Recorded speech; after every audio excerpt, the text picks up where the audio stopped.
The baby has been quiet for 6 hours, not the quiet of sleep. The other kind. The kind a mother in 1880 learns to tell apart from sleep. The chest still rising, the colour not quite right, the jaw slack in a way that is not relaxation but something closer to distance. The kind of quiet that comes from a teaspoon of Mrs. Winslow's soothing syrup, administered at 7 in the evening because the screaming had not stopped for 2 days, and the neighbours had begun to knock on the walls. Mrs. Winslow's contained 65 milligrams of morphine per fluid ounce. The recommended dose for a child was 1 teaspoon. The bottle cost 25 cents. It was sold in every pharmacy in every city on both sides of the Atlantic. It won medals at trade fairs. Physicians endorsed it in newspaper advertisements.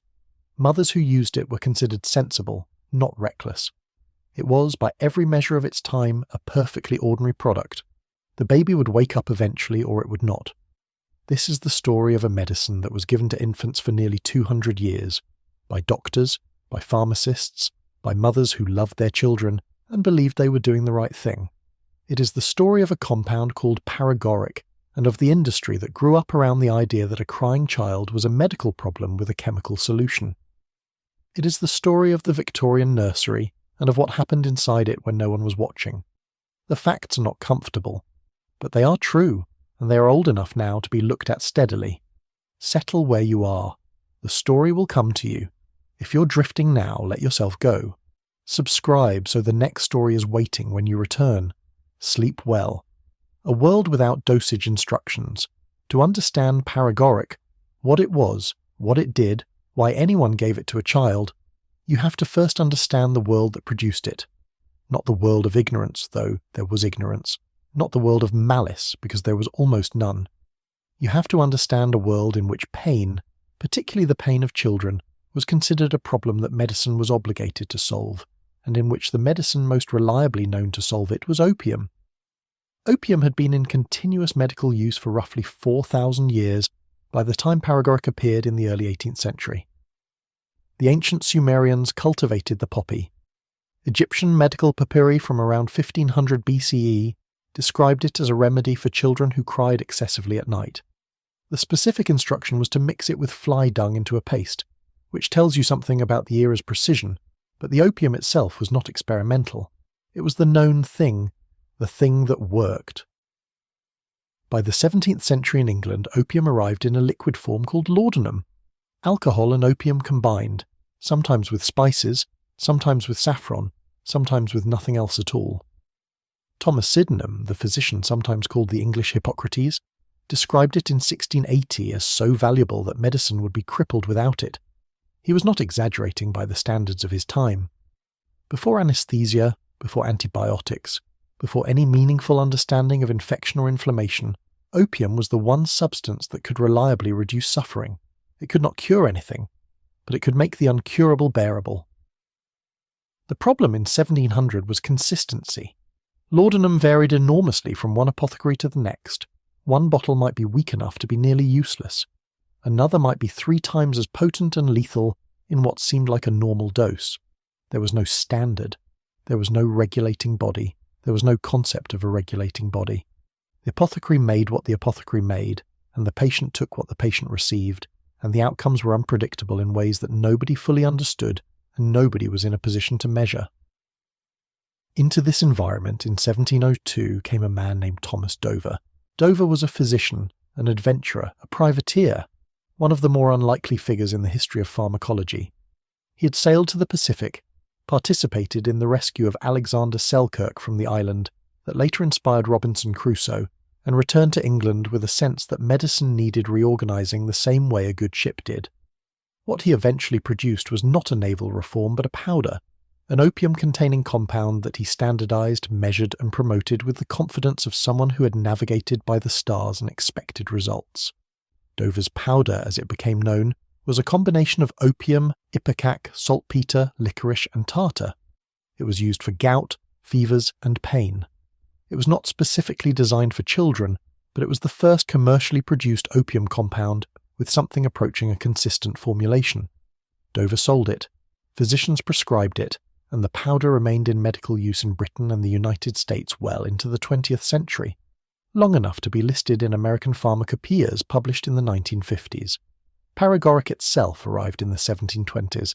Its full name was camphorated tincture of opium, where laudanum was opium dissolved in alcohol at full strength, approximately 10 milligrams of morphine per milliliter.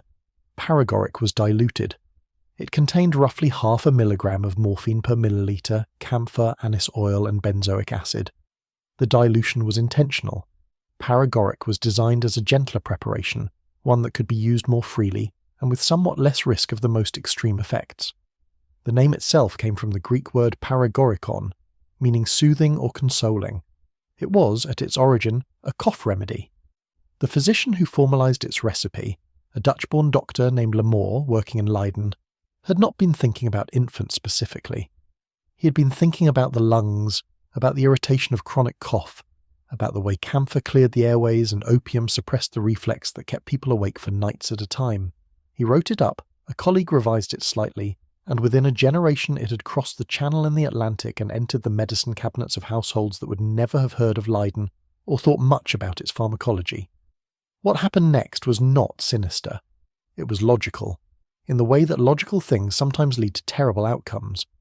A crying baby, in the 18th and 19th century, was understood as a baby in pain or distress. The most common causes of that distress were teething, colic, and the various fevers and intestinal infections that killed roughly a third of all children before the age of 5 in industrialized cities.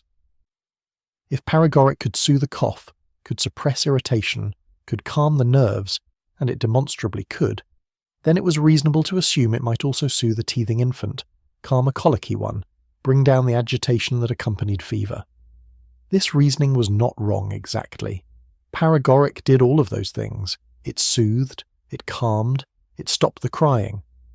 What it also did, in doses that were never stable, and in infants whose livers were not equipped to process opioids at the rate an adult's could, was suppress respiration, induce dependency, and occasionally stop everything else along with the crying.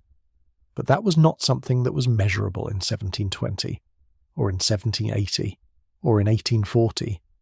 The baby who died of a respiratory depression event in a cold room in Edinburgh in November was recorded as dying of croup, or fever, or the cold itself.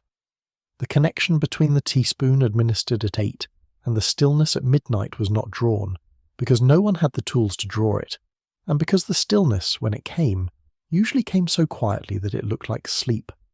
This is where the story begins, in the middle of good intentions, imprecise instruments, and a substance that worked exactly as advertised, and then kept working, past the point anyone had planned. The medical culture that produced Paregoric and received it without alarm was not a culture of carelessness. It was a culture of genuine and specific ignorance. Ignorance about mechanisms, about dose-response relationships, about the particular vulnerabilities of the developing organism, combined with a therapeutic nihilism about many common conditions that made any intervention that produced observable benefit worth using.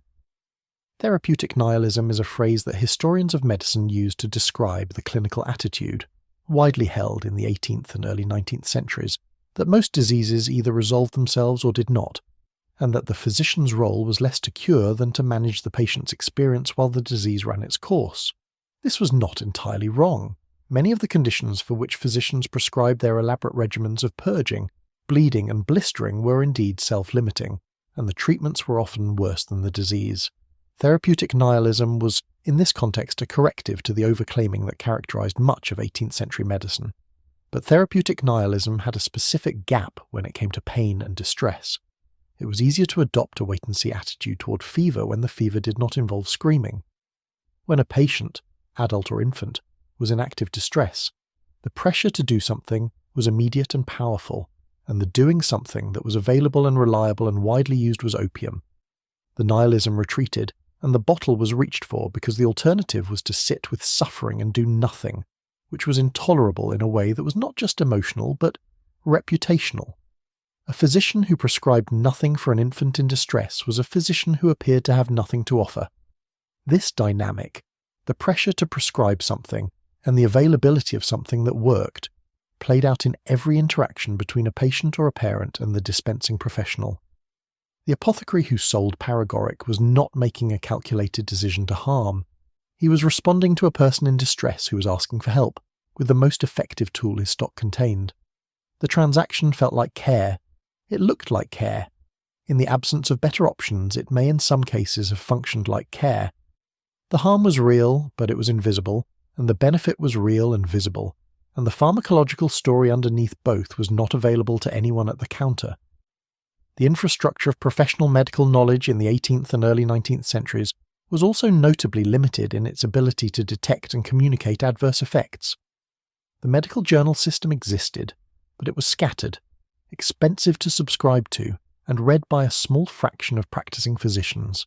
The case report format that medical journals used communicated individual dramatic events, a poisoning, a cure, a remarkable presentation, rather than the aggregate patterns that would have been necessary to identify a drug safety problem in the absence of a centralised reporting system.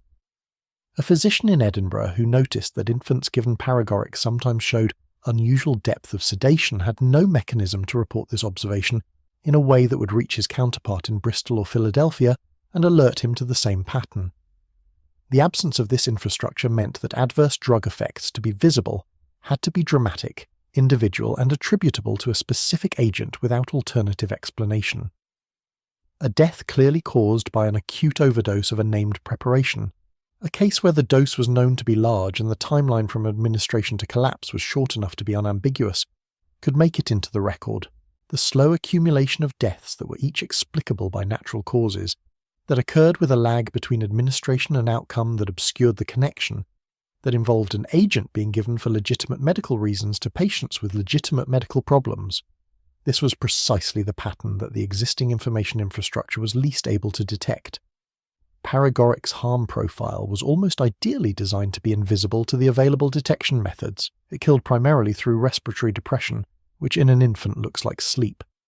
It killed with a lag, hours, not minutes, after administration. It killed in infants who already had other medical problems, providing alternative explanations. It killed at a rate that was not dramatically elevated above background infant mortality, diffusing its signal into the enormous noise of a baseline death rate that was already appalling. A detection system would have had to be specifically designed to find it, and no such system was designed for most of the 2 centuries during which it was in common use. This is not a consolation. The gap between the harm being real and the harm being detected and addressed was still 200 years, and 200 years of a gap is not comfortable, however comprehensible the reasons for it may be. But it is an explanation that matters for understanding how such a thing was possible, how a medicine demonstrably dangerous to the population it was most used on could remain in free commercial sale for so long without being stopped. The answer is not that no one cared. The answer is that the systems for caring, in the sense of systematically detecting and responding to pharmaceutical harm, did not exist, and did not exist for a very long time. What made Paregoric different from every other remedy on the apothecary's shelf? And why, of all the preparations that Victorian medicine produced, did this one persist for 3 centuries when almost everything around it has long since disappeared? The consoling compound. The apothecary's shop on a London street in 1730 smelled of anise and alcohol and something faintly earthy underneath both. The smell of dried poppy resin, which had been imported from Turkey and Egypt and Persia, in quantities that would have surprised anyone who had not looked at the import ledgers of the East India Company. The shelves held dozens of preparations, most of them plant-based, most of them of questionable efficacy, but the brown glass bottle near the back, the one marked Paregoric Elixir, was not of questionable efficacy. It worked. Everyone in the shop knew it worked. The preparation that became Paregoric had been standardized through a process of informal committee, the way most 18th century medicine was standardized. A physician tried something. Another physician modified it.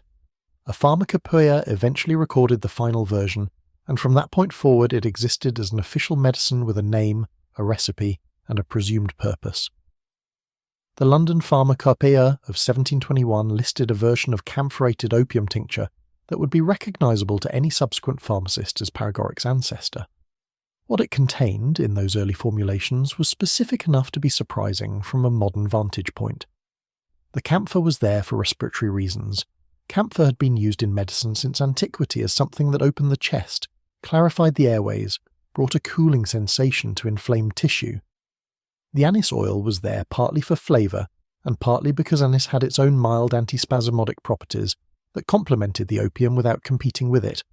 The benzoic acid served as a preservative, and then there was the opium itself, raw, dried, dissolved in the alcohol base at a concentration that the recipe specified, but that varied in practice depending on the potency of the raw material, which varied considerably by origin, by harvest year, by handling. A pharmacist in 1730, measuring out Paregoric, was doing something that looked like precision but was not quite precision. He had a recipe, he had a scale. But the opium he was measuring was not standardized in the way that a modern pharmaceutical is standardized. Its morphine content could vary by a factor of 4 or 5 depending on where it had come from and how long it had been stored. 2 bottles of Paregoric made from the same recipe in the same shop in the same week could differ meaningfully in actual potency. This was not known to be a problem, because the mechanism of action was not understood in terms that would have made the problem visible. The name itself is worth pausing on. Paregoricon comes from the Greek verb paregorein, to address, to console, to speak to soothingly. It was a rhetorical term before it was a medical one. The ancient Greeks used it to describe the quality of speech that comforted the grieving, that brought a crowd down from agitation, that resolved tension through gentle address rather than confrontation. Applying it to a medicine was a statement about what the medicine was supposed to do, not cure but console, not eliminate the cause of distress, but soften the experience of it. This distinction mattered enormously for what Paregoric became. A medicine designed to console was not a medicine with a defined endpoint. You took a curative medicine until the disease was gone. You took a consoling medicine until... when? Until the pain stopped. Until the crying stopped. Until you felt, or your child felt, that the world had become tolerable again. The definition was subjective, the dosing was therefore subjective, and the subjective dose of an opiate tends over time to drift upward.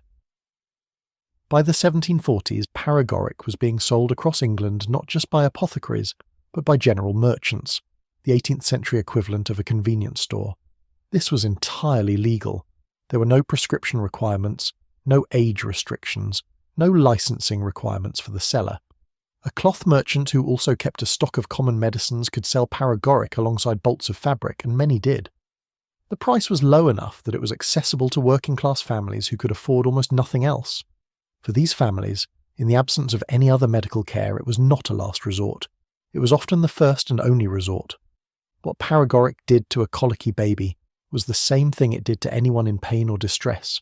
It crossed the blood-brain barrier, bound to opioid receptors in the central nervous system, and suppressed the signals that were causing the distress. The crying stopped. The writhing stopped. The child became calm in a way that parents describe with evident relief, and occasionally with something that reads, even in the restrained language of the period, like guilt. Not because they knew they had done something harmful, but because the calmness was so absolute, so different from the ordinary calm of a sleeping child, that it produced a feeling they could not quite name. One woman's diary, preserved in the Wellcome collection in London and dated to 1748, describes giving her infant Paregoric for colic and writing the following day, "He was very still, stiller than I have seen him. I sat with him an hour. He breathed." The entry has no further comment. She was not alarmed enough to write more, but she was alarmed enough to mention the breathing. That infant survived. Many did. The ones who did not left records that attributed their deaths to other causes, because other causes were available and plausible, and the connection to the brown bottle on the shelf was not something anyone was equipped to make. Infant mortality in 18th century England was roughly 150 to 200 per 1,000 live births in urban areas, meaning somewhere between 15 and 20% of babies born in London died before their first birthday. Into this enormous background mortality rate, the deaths attributable to Paregoric dissolved without trace. They were not counted. They were not noticed as a pattern. They were grieved individually and absorbed into a statistical reality that everyone accepted as the nature of childhood. The compound moved to the American colonies sometime in the 1730s and 1740s, carried in the medical chests of physicians who had trained in London or Edinburgh, and saw no reason to leave behind a medicine that was listed in the pharmacopoeia and demonstrably effective. By the time of the American Revolution, Paregoric was available in Boston, Philadelphia, and New York, sold by apothecaries who imported it pre-made or prepared it themselves from the formula. Benjamin Rush, the Philadelphia physician who signed the Declaration of Independence and is sometimes called the father of American psychiatry, included it in his medical practice and recommended it without reservation. The American market would prove, in the century that followed, to be very large indeed. Consider what the compound was offering to a parent in an era before any of the things we now take for granted existed. There were no paediatric hospitals in the modern sense. There were no trained nurses in the modern sense. There was no understanding of germ theory. That would not arrive until the 1860s and 1870s. There were no antibiotics, no antivirals, no oral rehydration therapy, no reliable thermometers for home use. When a baby was sick, a parent had almost nothing except the remedies that had been passed down through family and community, plus whatever the local apothecary stocked, and the local apothecary stocked Paregoric.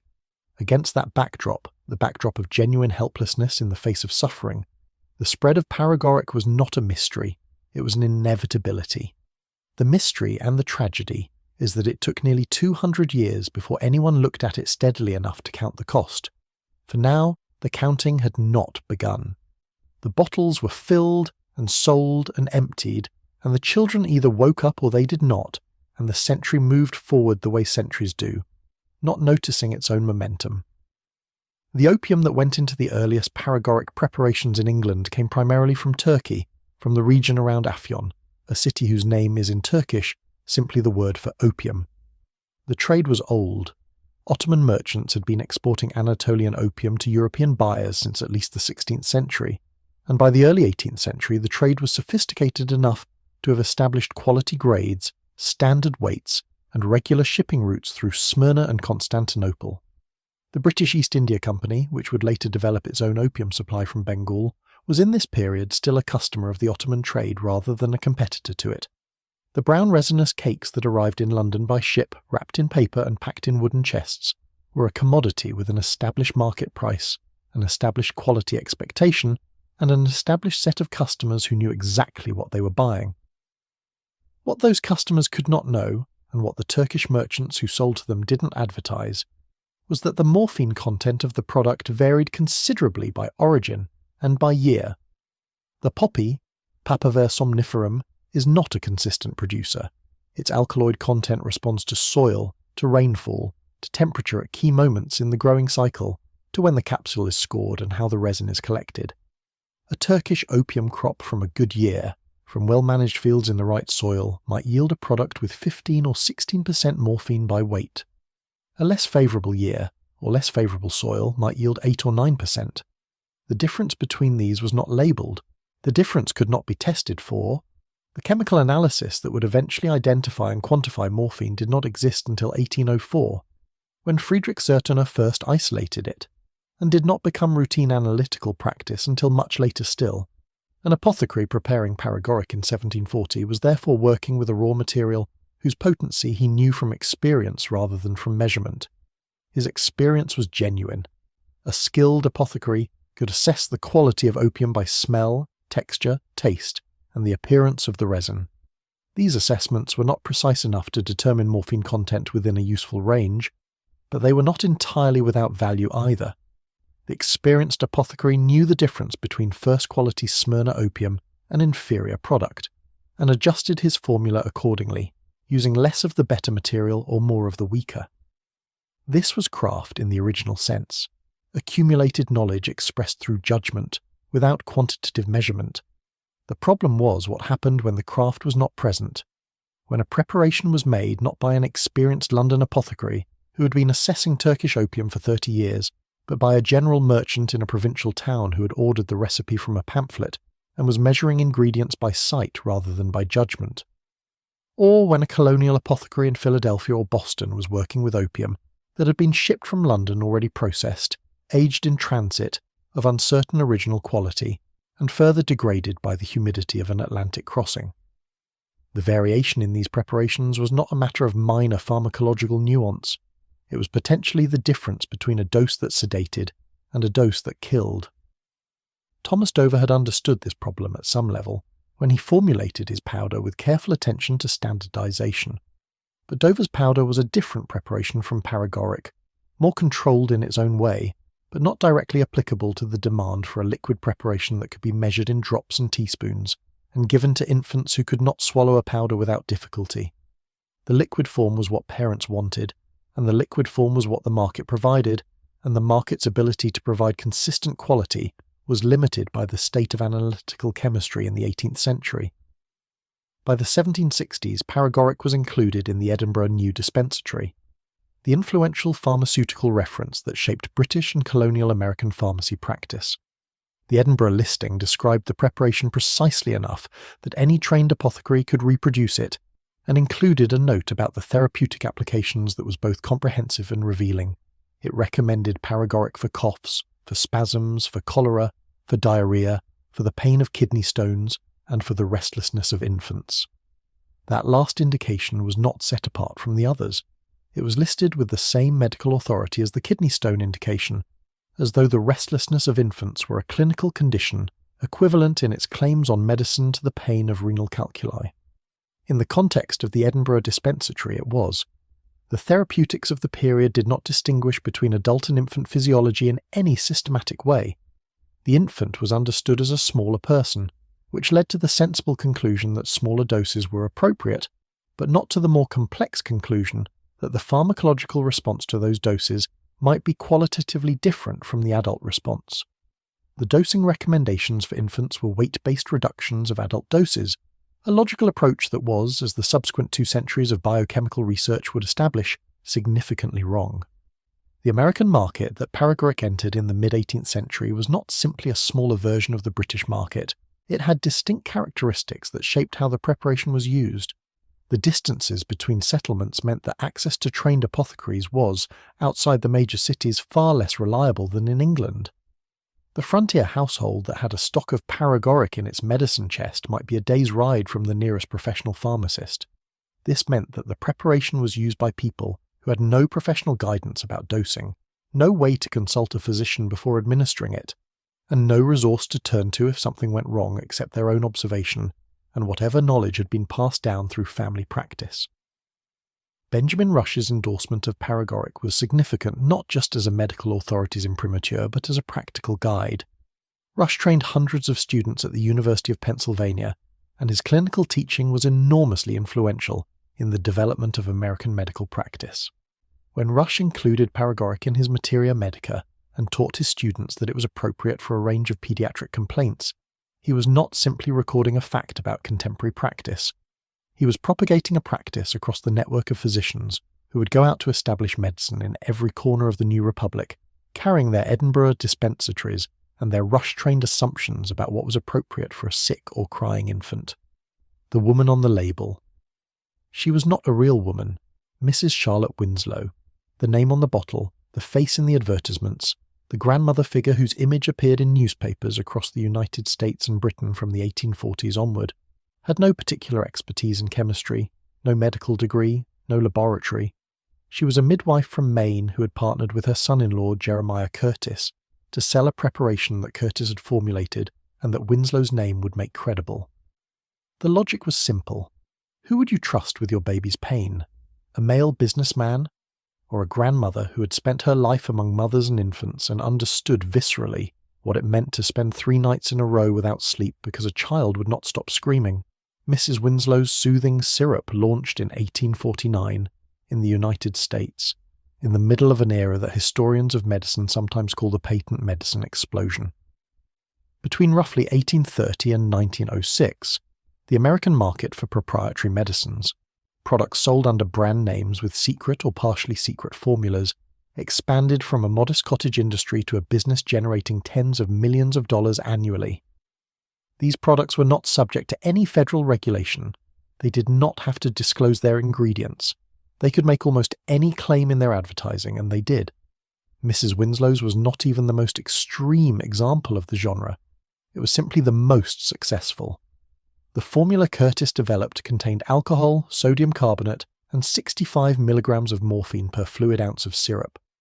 The recommended dose on the label was 1 teaspoon, which for an infant of average weight represented a morphine exposure that a modern clinician would consider dangerous. The alcohol content was also significant, roughly the equivalent of a light beer administered to a child who weighed perhaps 15 pounds. The sodium carbonate probably served no therapeutic purpose at all, but it produced a slight effervescence that parents found reassuring. The advertising campaign that made Mrs. Winslow's a household name was, by any measure, a masterpiece of its era. The company ran full-page newspaper advertisements featuring testimonials from mothers who described their children's transformation from screaming torment to peaceful contentment in minutes.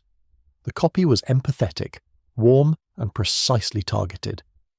Has your little one been keeping you awake? Has teething made your family miserable for weeks? The remedy that hundreds of thousands of mothers have trusted is now available to you.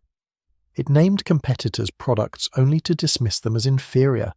It ran in local papers, in national papers, in agricultural journals, in religious newspapers that otherwise would not have accepted advertisements for patent medicines. What it never said, in any of its advertising, in any of its packaging, in any of its correspondence with retailers, was that the primary active ingredient was morphine. The product was described as a soothing syrup, as a teething remedy, as a natural preparation. The words opium and morphine did not appear on any label until external pressure, decades later, forced the company to add them, and even then the disclosure was printed in a font size that required good light and good eyesight to read.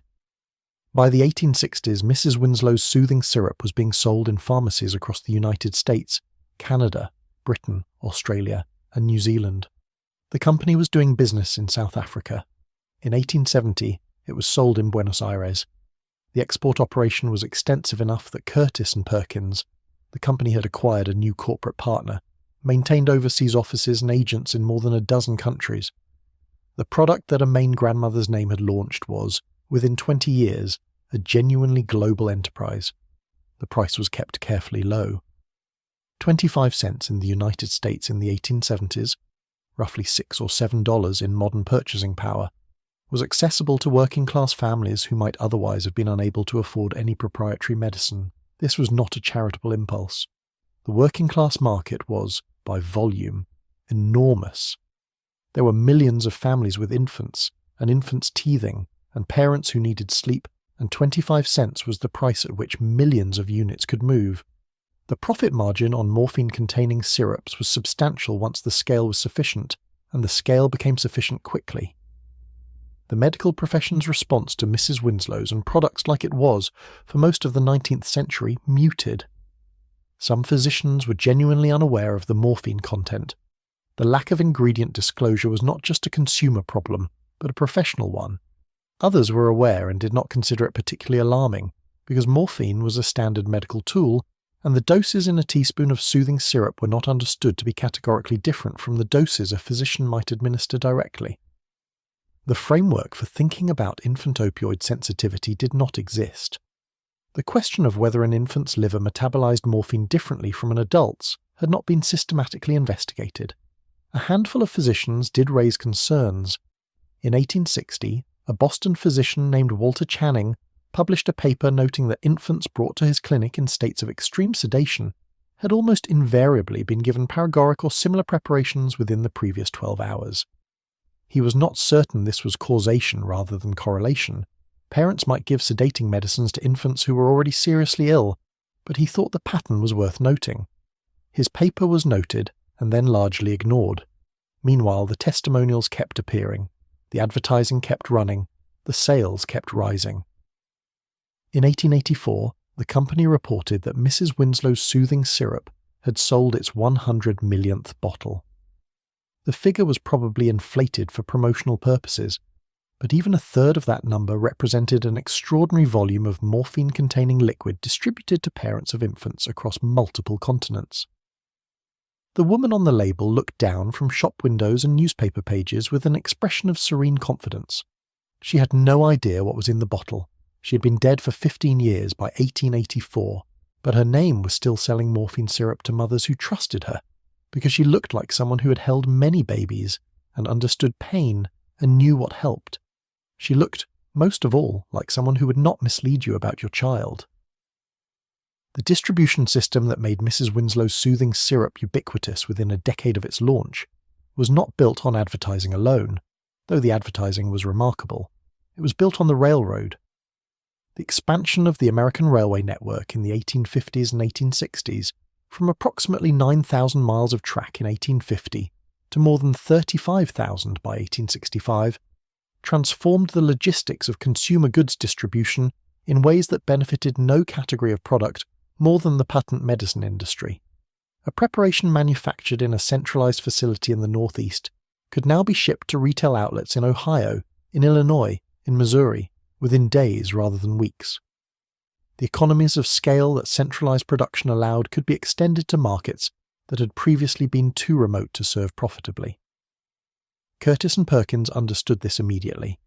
Their distribution contracts with wholesale drug companies, the intermediaries who supplied retail pharmacies across the country, were structured to take advantage of rail shipping, with pricing that reflected the reduced cost of centralized production and rewarded retailers who stocked adequate quantities.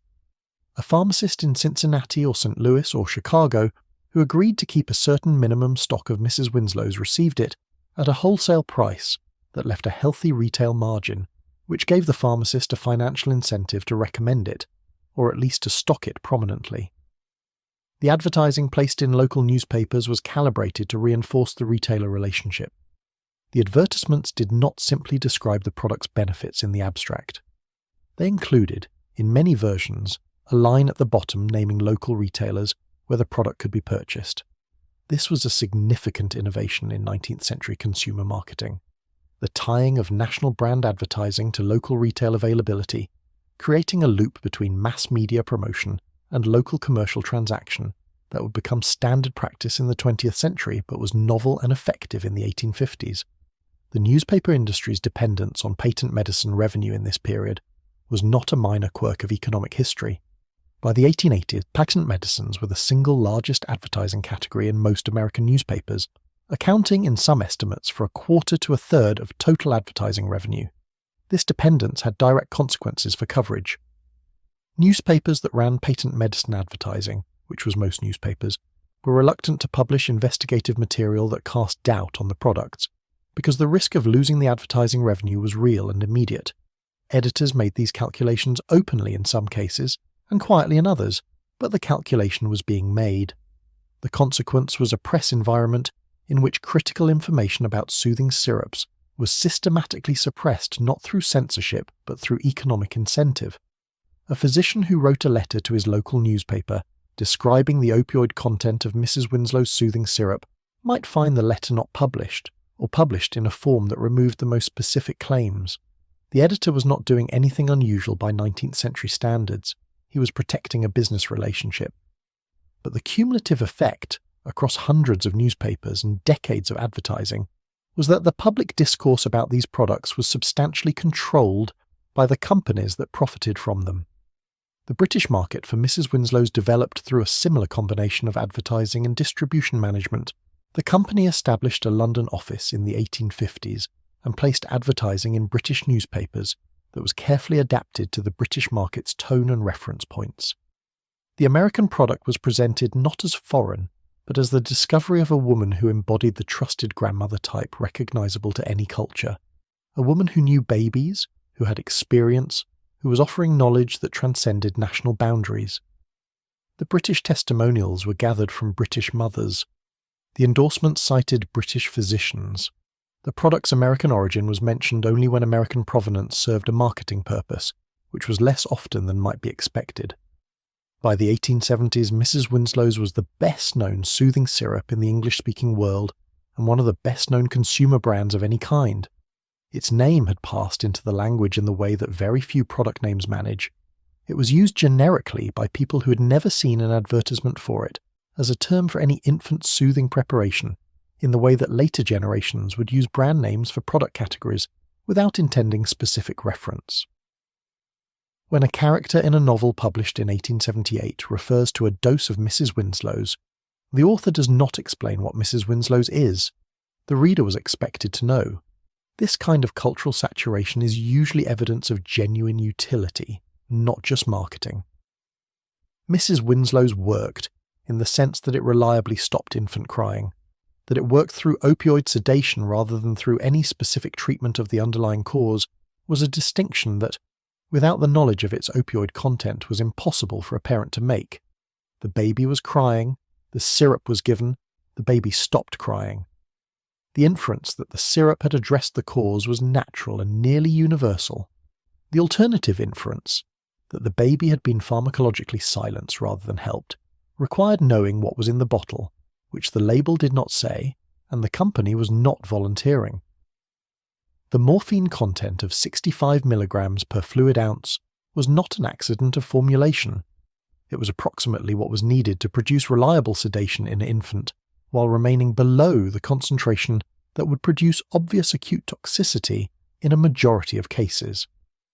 That this calculation left a meaningful margin of infants in the danger zone, infants who were smaller than average, or more sensitive, or who received slightly more than 1 teaspoon, or whose caregivers returned to the bottle a second time when the first dose seemed insufficient, did not appear in any company document, because the company did not appear to have made the calculation at all.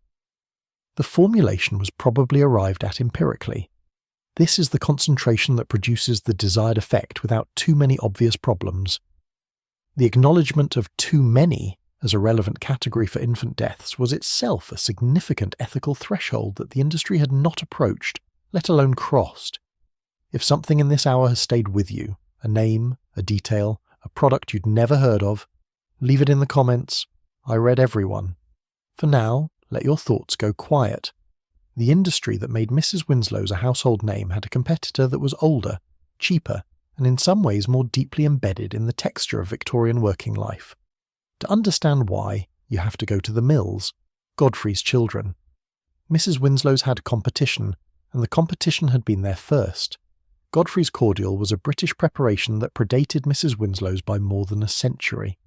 It appeared in London pharmacies in the 1720s, around the same time Paregoric itself was being formalised, and remained in continuous production until 1953, which means it outlasted Queen Victoria, 2 world wars, the National Health Service, and the introduction of penicillin. No other infant opium preparation in the English-speaking world had a longer commercial run. By the time it was finally withdrawn from sale, it had been on the market for approximately 230 years. Its formula was simpler than Paregoric's. Godfrey's Cordial contained opium, treacle, and water of sassafras. The treacle was the key marketing element. It made the preparation sweet, which meant infants accepted it without resistance, which was an important practical consideration when you were trying to administer medicine to a creature with no capacity for persuasion. The sassafras gave it a pleasant smell and a faint flavour that parents found reassuring. The opium did everything else. In the industrial cities of northern England in the 1840s and 1850s, Manchester, Leeds, Bradford, the mill towns that had consumed the first generation of the Industrial Revolution and were consuming the second, Godfrey's Cordial was not a luxury product or an occasional remedy. It was a routine supply, bought weekly, in quantities that pharmacists tracked in their records with the same matter-of-fact notation they used for soap or candles. A study conducted in the 1840s and published in The Lancet found that one pharmacist in a working-class Manchester neighbourhood sold between 4 and 5 gallons of Godfrey's Cordial every week. A single gallon of the preparation contained enough opium to be fatal to a large number of adults if consumed at once.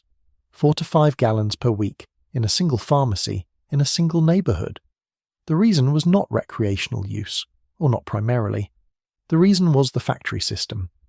Women who worked in the cotton mills could not bring their infants to work.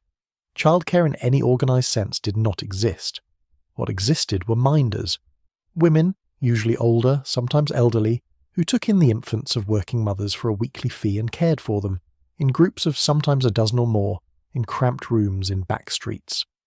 The minders had no medical training, no particular knowledge of infant physiology, and a strong incentive to maintain quiet. Quiet was the professional product they were selling.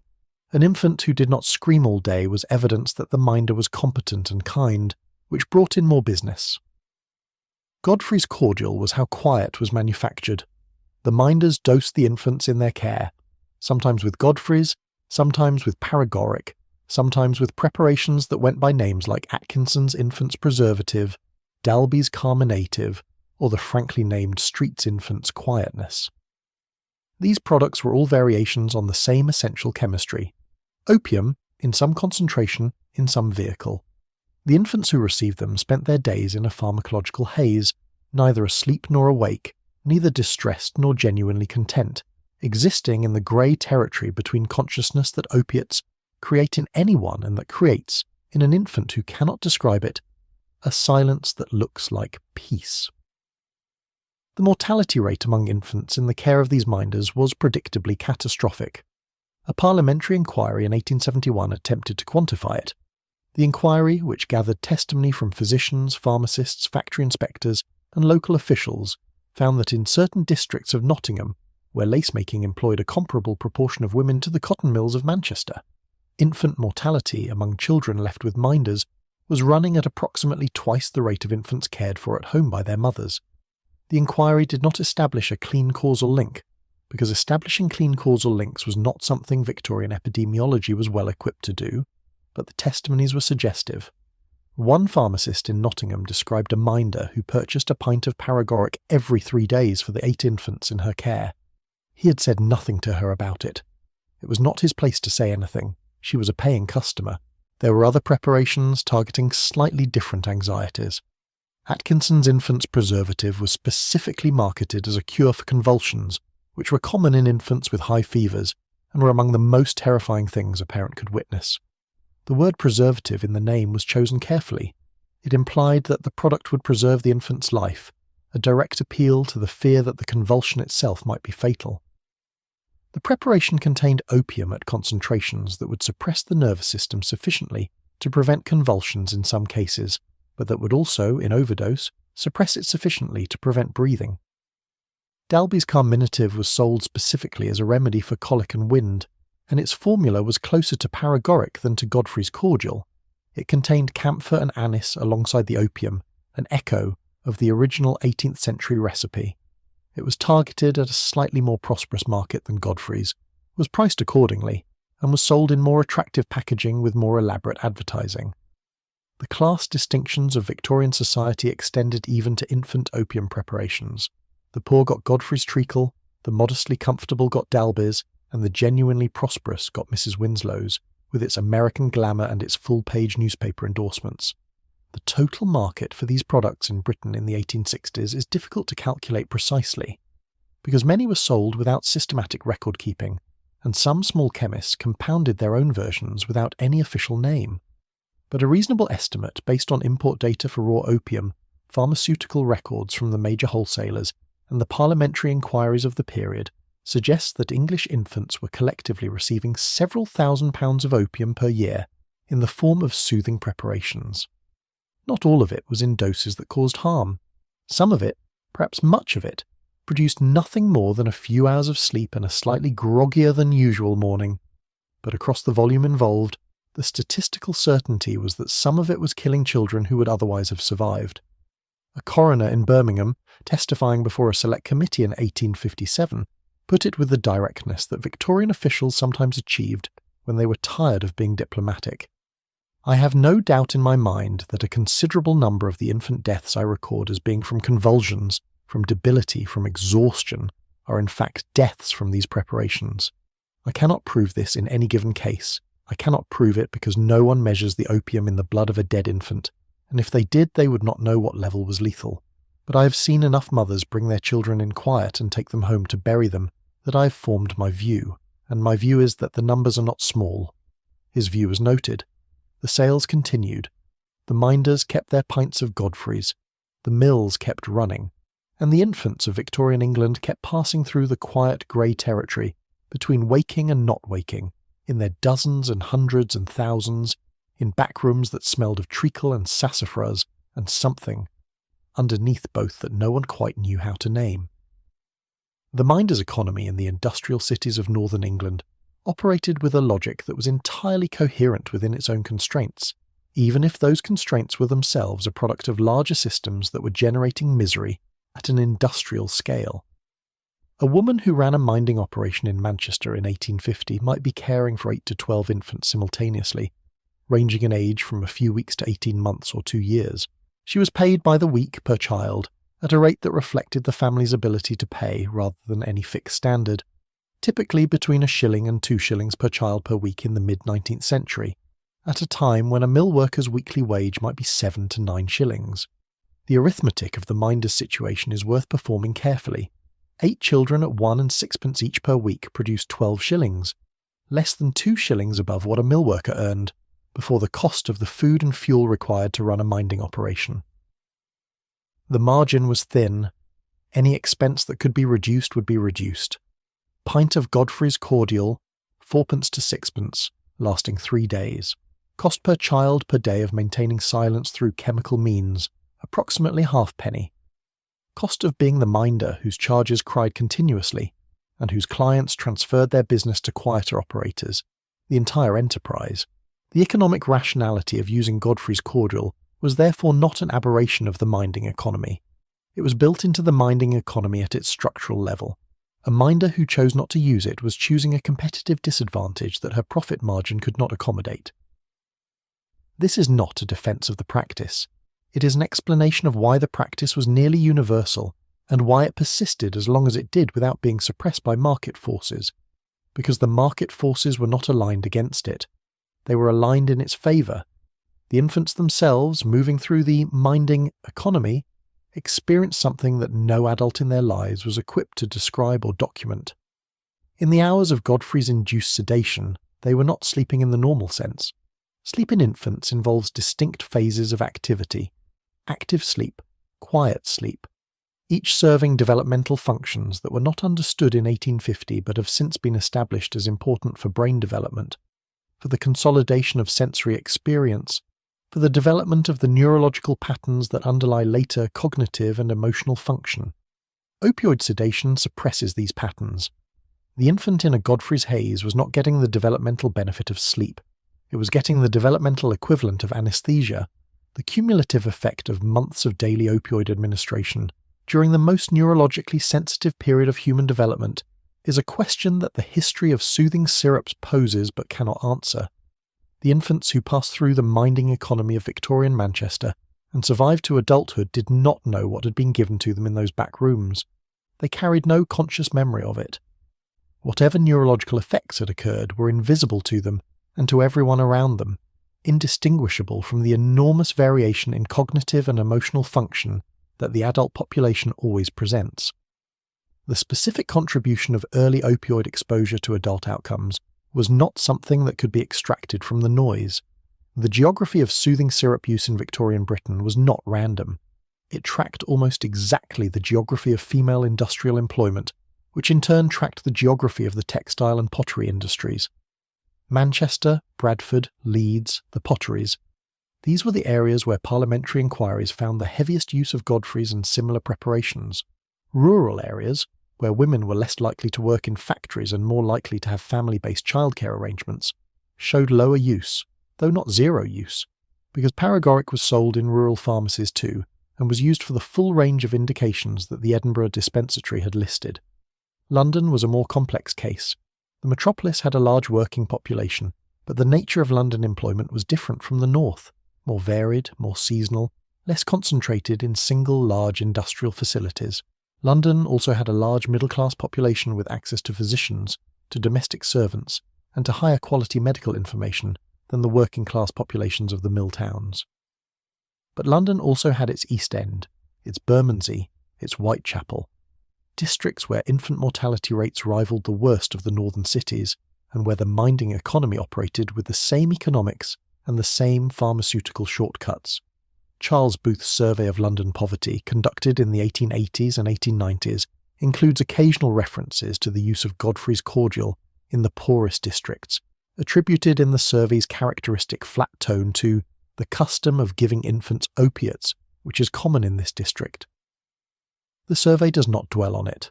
It lists it among the conditions that produce poverty-related infant mortality, along with inadequate food, cold housing, and the diseases that flourish in both. The matter-of-factness is its own kind of document. This is a thing that was so ordinary in those streets that a systematic survey of poverty could mention it in passing and move on. The physicians who said something. The voices were there. They were not loud, and they were not organised, and they were not heeded for a very long time. But they were there, and it is worth listening to them, because they were working with almost no tools, and they were still somehow arriving at the right conclusion.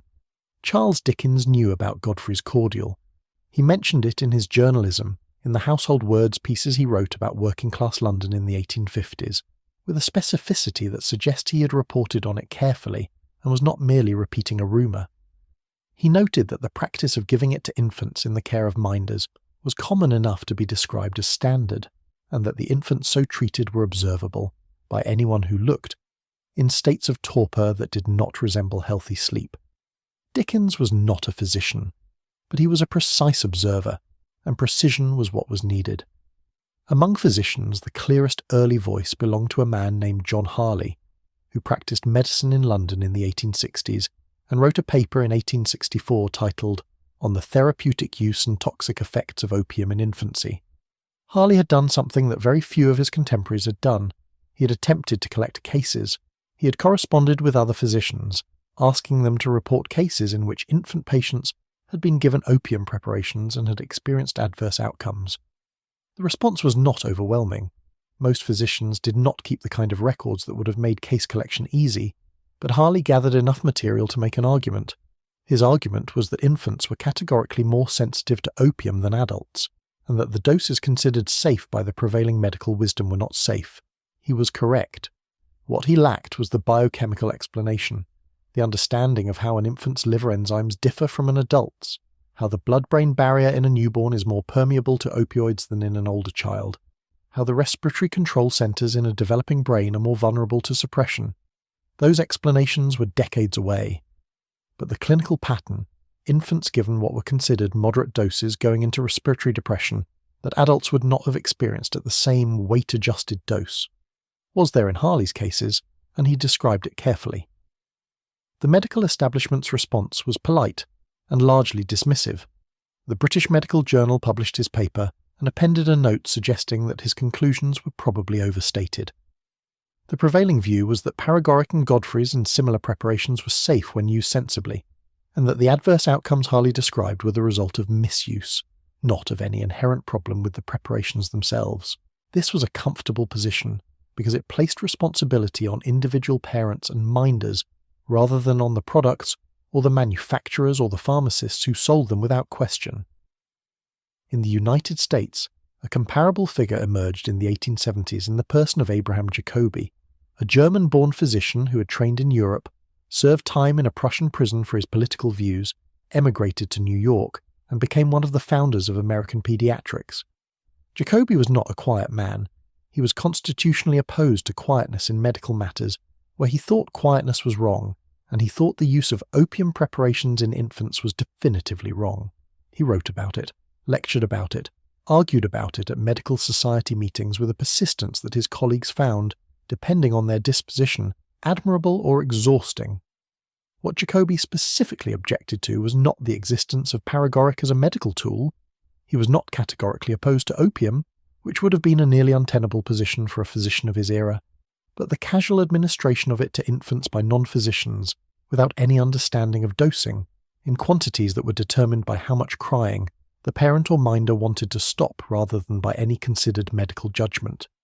He called the soothing syrup industry, in a lecture at the New York Academy of Medicine in 1876, a commerce in sedation, conducted at the expense of children who cannot speak for themselves and at the profit of manufacturers who have no incentive to hear them.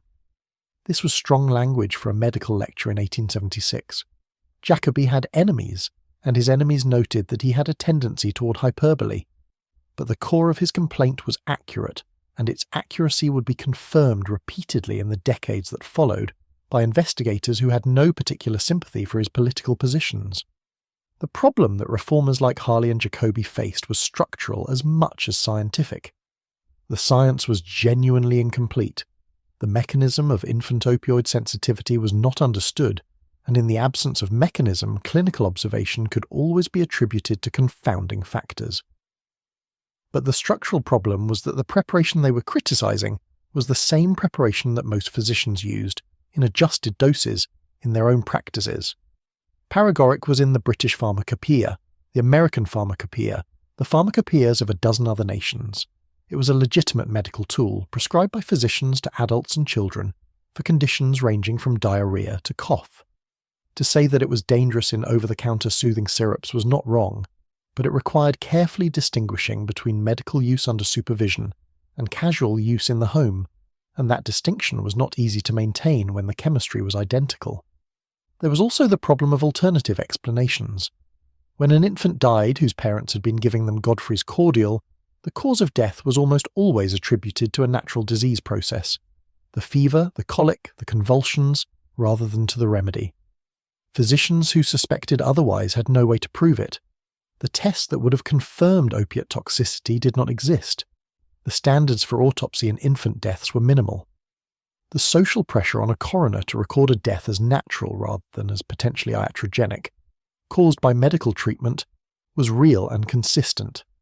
What the reformers could do, and what some of them did, was keep talking, keep writing, keep noting the pattern, even without the proof that pattern demanded. And eventually, slowly, other people began to listen, not because the science had improved, though it had, but because the pattern had accumulated until it was impossible to ignore without making an active choice to look away. By the 1880s, that active choice was becoming harder to justify.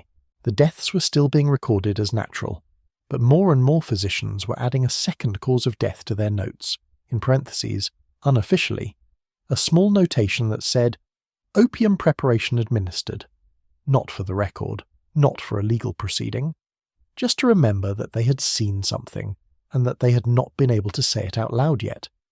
The saying out loud was coming. It would take a journalist, not a physician, to finally force it. The Royal Commission on the Health of Towns, which reported in 1845, had noted in passing that the use of opiate preparations for infants was a contributing factor to infant mortality in industrial areas. The note was not expanded. The Commission had larger concerns, sewage systems, water supply, housing conditions, that competed for its attention, and that in aggregate were almost certainly responsible for more deaths. The opiate preparations were a detail in a much larger picture of urban misery, and they were treated as such. Noted, not prioritised. A decade later, in 1857, Parliament established a select committee on the sale of poisons. The committee was primarily concerned with the problem of deliberate poisoning. Strychnine and arsenic were cheap, available, and being used in murders that shock the newspaper-reading public. But its terms of reference were broad enough that witnesses were able to raise the issue of opiates, including infant preparations. Several pharmacists testified about the volume of Paregoric and Godfrey's Cordial they sold.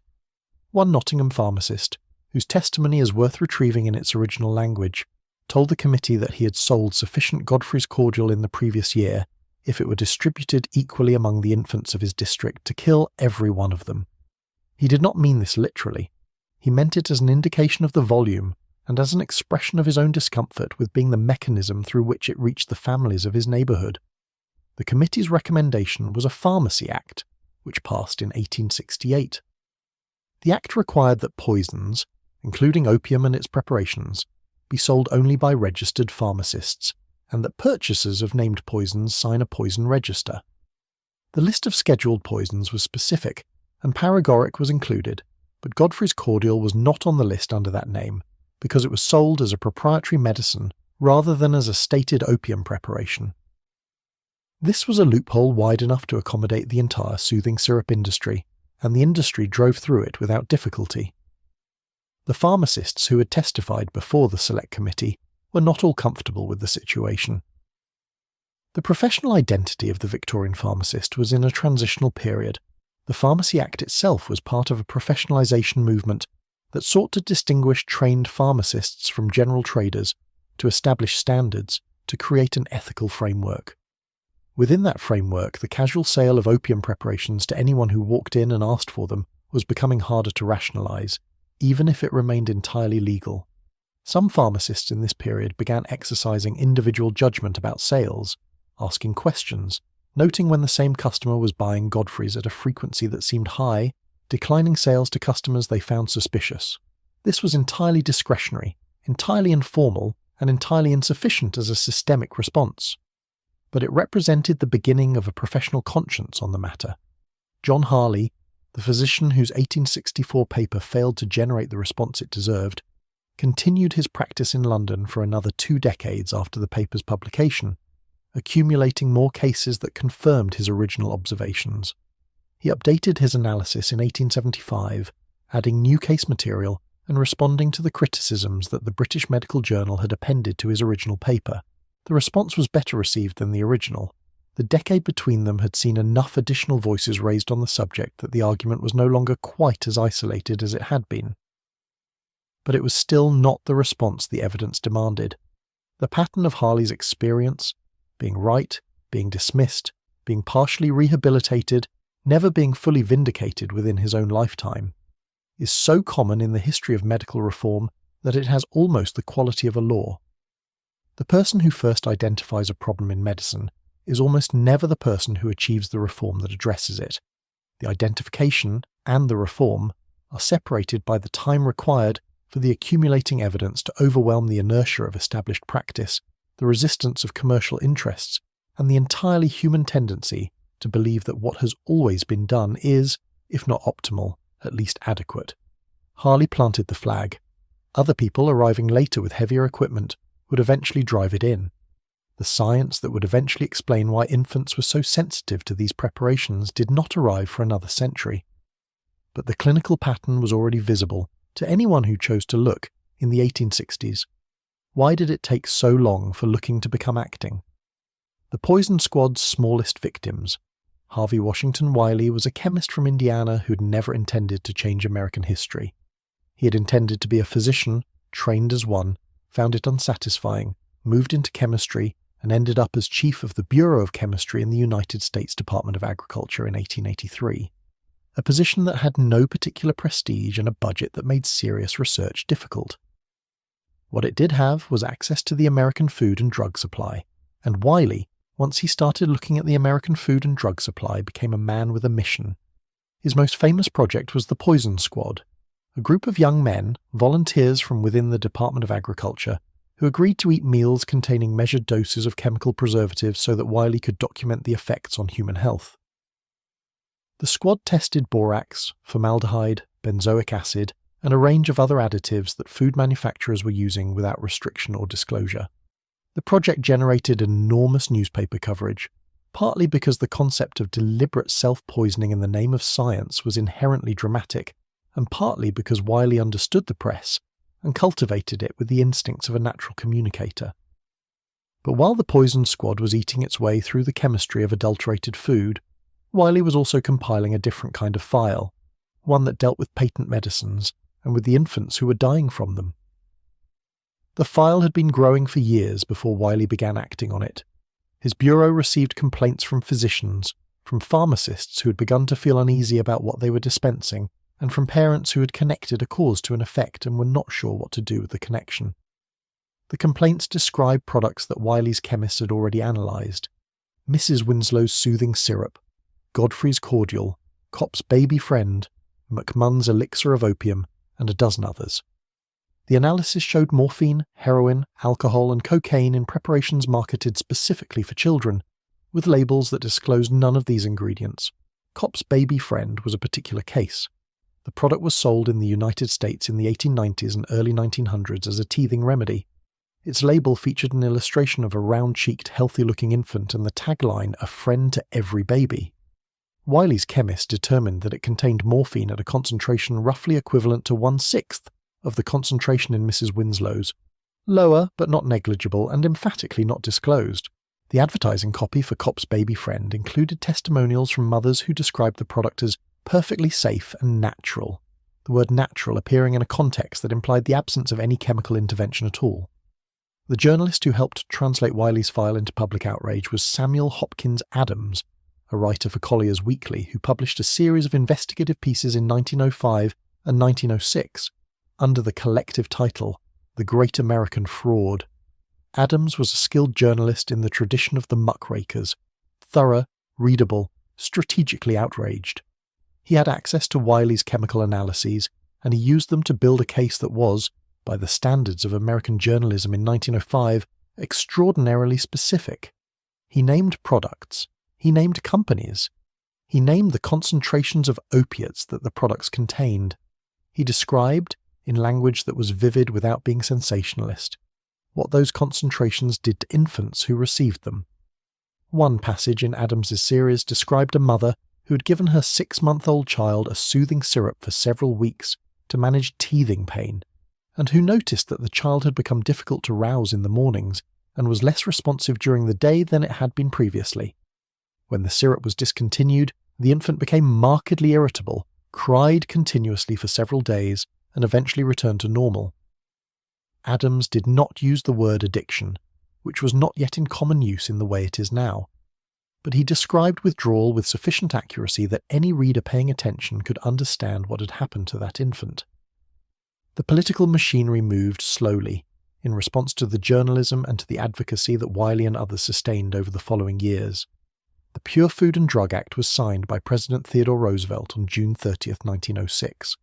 It was a significant piece of legislation, the first federal law in American history to regulate food and drug labeling, but it was not, in its first iteration, as comprehensive as its advocates had hoped. It required that certain ingredients be disclosed on labels, including alcohol and specific habit-forming drugs. But the list of substances requiring disclosure was not as broad as reformers wanted, and the enforcement mechanisms were not as strong as they needed to be. Specifically, the 1906 Act did not ban morphine-containing infant preparations. It required that they disclose their morphine content. This was meaningful. A label that said "contains morphine" was harder to ignore than a label that said only "soothing syrup," but it did not immediately remove the products from the market. Mrs. Winslow's, for example, added the required disclosure and continued selling for another several years before eventually reformulating and then withdrawing from the market. The Harrison Narcotics Tax Act of 1914 was more consequential, although technically a tax measure rather than a prohibition, reflecting the constitutional limitations that Congress was navigating. It effectively regulated the distribution of opiates in ways that made the casual, over-the-counter sale of morphine-containing products much more difficult. A pharmacist who sold Mrs. Winslow's was now operating in a legal environment that was attentive to opiate transactions in a way that it had not been before. The soothing syrup industry did not end in 1914, but it began at that point to contract. Harvey Wiley retired from the Bureau of Chemistry in 1912, before the Harrison Act passed, and spent his remaining years writing books about food adulteration with titles that accurately reflected his level of irritation. He was disappointed that the 1906 Act had not been stronger, that the enforcement had been inconsistent, that industry had found ways to comply with the letter of the law while circumventing its intent. He was right about all of this, but he had also, in the course of a career that began when infant opium syrups were sold without restriction or disclosure anywhere in America, seen the landscape change in ways that were irreversible. The change had not come from science alone. It had come from science combined with journalism, combined with political will, combined with the particular pressure that accumulates when enough people in enough places start asking the same question: what is actually in this bottle, and why are we not allowed to know?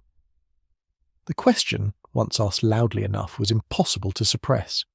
The answers, when they finally came in full, were harder to absorb than anyone had expected. What the analyses showed was not a corner of the market populated by unscrupulous operators selling dangerous products without knowing it. What they showed was an entire category of commerce, mainstream and endorsed and enormously profitable, built on the systematic sedation of infants, not out of cruelty, not out of ignorance entirely, but out of a set of incentives and assumptions and historical precedents that had made the sedation of infants feel like medicine and feel like care, and feel, for a very long time, like the right and kind and responsible thing to do. The political arithmetic of the Pure Food and Drug Act's passage in 1906 is worth examining, because it illuminates how reform legislation usually works, which is not through the gradual accumulation of evidence until evidence alone becomes irresistible, but through the fortunate convergence of evidence with political opportunity. Theodore Roosevelt had been persuaded by Harvey Wiley's arguments for federal food and drug regulation before the muckraker journalism arrived. He was a president who read widely and responded to expertise, and Wiley had been making the case to anyone in Washington who had listened since the 1880s. But Roosevelt was also a shrewd political operator who understood that the moment to move was when the public attention aligned with what he already wanted to do. Upton Sinclair's The Jungle was published in February 1906. Sinclair had written it to shock the public into sympathy with the labour conditions of Chicago meatpacking workers. What the public responded to instead, in their revulsion and their letters to Congress and their cancelled dinner plans, was the vivid descriptions of what went into American sausage. Sinclair famously complained that he had aimed at the public's heart and hit their stomach. What he had actually done, from Harvey Wiley's perspective, was provide the emotional catalyst that the years of technical argument about food chemistry had failed to provide. The Pure Food and Drug Act was signed 4 months after The Jungle appeared. It was not solely a response to the meat scandal. Wiley had been advancing the legislation for 25 years, and it had been moving through Congress for several sessions before Sinclair's book. But the book broke the political logjam, and the act that passed was stronger than the versions that had previously failed, because the political will to dilute it was temporarily weaker than the public pressure to pass it. The patent medicine clauses of the Act, the provisions requiring disclosure of habit-forming ingredients, were not the primary driver of the legislation and were treated by some legislators as a relatively minor provision. The food adulteration issue was larger in public consciousness.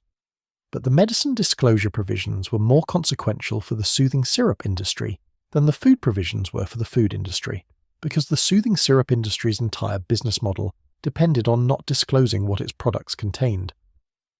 The transition from undisclosed to disclosed opioid content did not happen overnight. In 1906, when the Act passed, the major manufacturers had 12 months to comply with the labelling requirements. Several used this period to reformulate, to reduce the morphine content to a level that was still pharmacologically active but below the threshold that would appear alarming on a label, or to change the marketing language in ways that did not violate the new requirements while preserving the old implications. The industry's relationship to regulation was already, in 1906, characterized by the pattern of minimal compliance and maximum preservation of existing business that has distinguished pharmaceutical industry responses to regulation ever since. Harvey Wiley watched these maneuvers with a mixture of satisfaction and frustration that his correspondence of the period reflects clearly. He had achieved something. He had not achieved enough. The disclosure requirement was real, and its effects were real. Some products disappeared from the market rather than comply, and some consumers who had not previously known what they were buying chose differently once the label told them. But the enforcement was inconsistent. The industry's lobbying continued to influence how the regulations were interpreted and implemented, and the larger cultural shift that Wiley hoped the Act would produce, a shift away from the assumption that any commercially available preparation was safe and toward an expectation of evidence, was happening, but slowly and with regular reversals.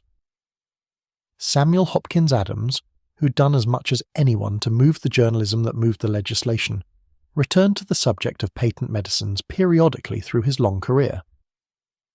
In a 1915 piece for Collier's, surveying the decade since the Act's passage, he noted that the market for soothing syrups had contracted substantially but had not disappeared, and that the products remaining in the market were using the disclosure requirements in ways that were technically compliant but practically misleading, putting the morphine content on the label in a location and a typeface that most purchasers would not notice. He found this discouraging but not surprising. He had watched industries respond to regulation for long enough to know that the first response was almost always the search for the gap between the letter and the spirit of the law. The gap was, in 1915, still wide enough to drive a cartload of soothing syrup through. It would narrow over the following decades as additional legislation, the Harrison Act, the Food, Drug and Cosmetic Act of 1938, the Kefauver-Harris Amendment of 1962, added layers of requirement that the industry had to navigate. Each layer was the product of a specific crisis, a specific convergence of evidence and political will, a specific moment when the gap between what the industry claimed and what the evidence showed became too visible to ignore. The pattern was repetitive enough to suggest that the regulatory process and the industry response to it were in a genuine dynamic relationship, each adaptation by the industry creating the conditions for the next regulatory moment. What the body knew that the doctors didn't. The infant's liver is doing something extraordinary in the first weeks of life, though extraordinary is not the word the infant's body would choose if it could choose words. It is completing a transition that began before birth, developing the enzymatic machinery that will, eventually, allow the body to process the chemicals it encounters in the world. That machinery is not complete at birth. Some components are present in reduced form, others are absent entirely and will not appear for weeks or months. The infant's body is a work in progress in the most literal biochemical sense, and the progress is ongoing every day for the first year of life. This matters enormously for opioid metabolism, though no one in 1850 or 1870 or even 1890 had the tools to understand why. Morphine is processed in the body primarily by the liver enzyme UGT2B. This enzyme converts morphine into two primary metabolites, morphine 3-glucuronide, which has no opioid effect, and morphine 6-glucuronide, which has a significantly greater opioid effect than morphine itself, roughly 6 times more potent at binding to opioid receptors. In an adult, this metabolic process produces a fairly predictable pharmacological effect, because the adult liver runs the conversion at a fairly consistent rate, and the ratio of the two metabolites is relatively stable. In a neonate, an infant in the first weeks of life, the UGT2B7 enzyme is present at roughly 1/10, the level found in adults. This means two things simultaneously. First, morphine is cleared from the neonatal system much more slowly. The half-life in a neonate can be 2 to 5 times longer than in an adult. Second, the production of the active metabolite morphine 6-glucuronide is affected in ways that make the pharmacological effect less predictable, not simply less intense. The infant is not just getting less metabolism, it is getting different metabolism in a pattern that was not understood until the 1980s, when the specific enzyme systems were identified. There is a second factor that matters enormously, the blood-brain barrier. The blood-brain barrier is the system of specialized cells that prevents most substances in the bloodstream from entering the brain directly. In adults, it is a highly effective filter. In neonates and young infants, it is less developed, more permeable to a broader range of substances, including opioids. This means that for a given blood concentration of morphine, a neonate will have a higher brain concentration than an adult. The drug reaches the nervous system more efficiently, and the nervous system it reaches is itself more sensitive to opioid effects, because the opioid receptors in the developing brain are more densely distributed in some regions and differently coupled to their downstream signaling pathways. The combination of these factors, slower clearance, different metabolite ratio, more permeable blood-brain barrier, more sensitive receptor distribution, means that an infant given a dose of morphine that would produce mild sedation in an adult might produce profound sedation or respiratory depression or death. The calculation is not simply weight-based, it is pharmacokinetically different in kind, not just in degree. Victorian physicians who noted that infants seemed unusually sensitive to opium were observing this reality without being able to explain it. Abraham Jacobi, who argued in the 1870s that opium preparations were categorically more dangerous in infants than in adults, was clinically correct before the biochemistry existed to explain why he was correct. John Harley's case series, dismissed by the British Medical Journal as overstated, described precisely the pharmacological pattern: unusual depth of sedation, prolonged duration, respiratory complications, that the biochemistry would later explain. The respiratory suppression is the most immediately lethal aspect. Opioids act on the mu-opioid receptors in the brainstem's respiratory control centers, reducing the drive to breathe in response to rising carbon dioxide levels. In adults, this effect requires substantial doses well above typical therapeutic levels.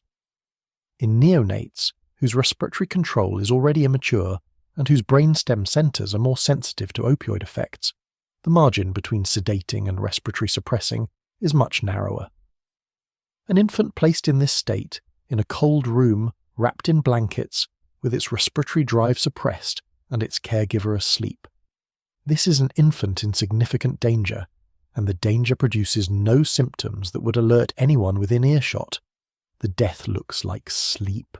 This is the single most important fact in the entire history of infant soothing syrups, and it took the better part of 2 centuries to be stated clearly enough that it entered public consciousness. There was a third factor that Victorian medicine had no framework for at all: neonatal opioid withdrawal. An infant exposed to opioids repeatedly, daily, over the course of weeks of teething, would develop physical dependence in the same way any person does.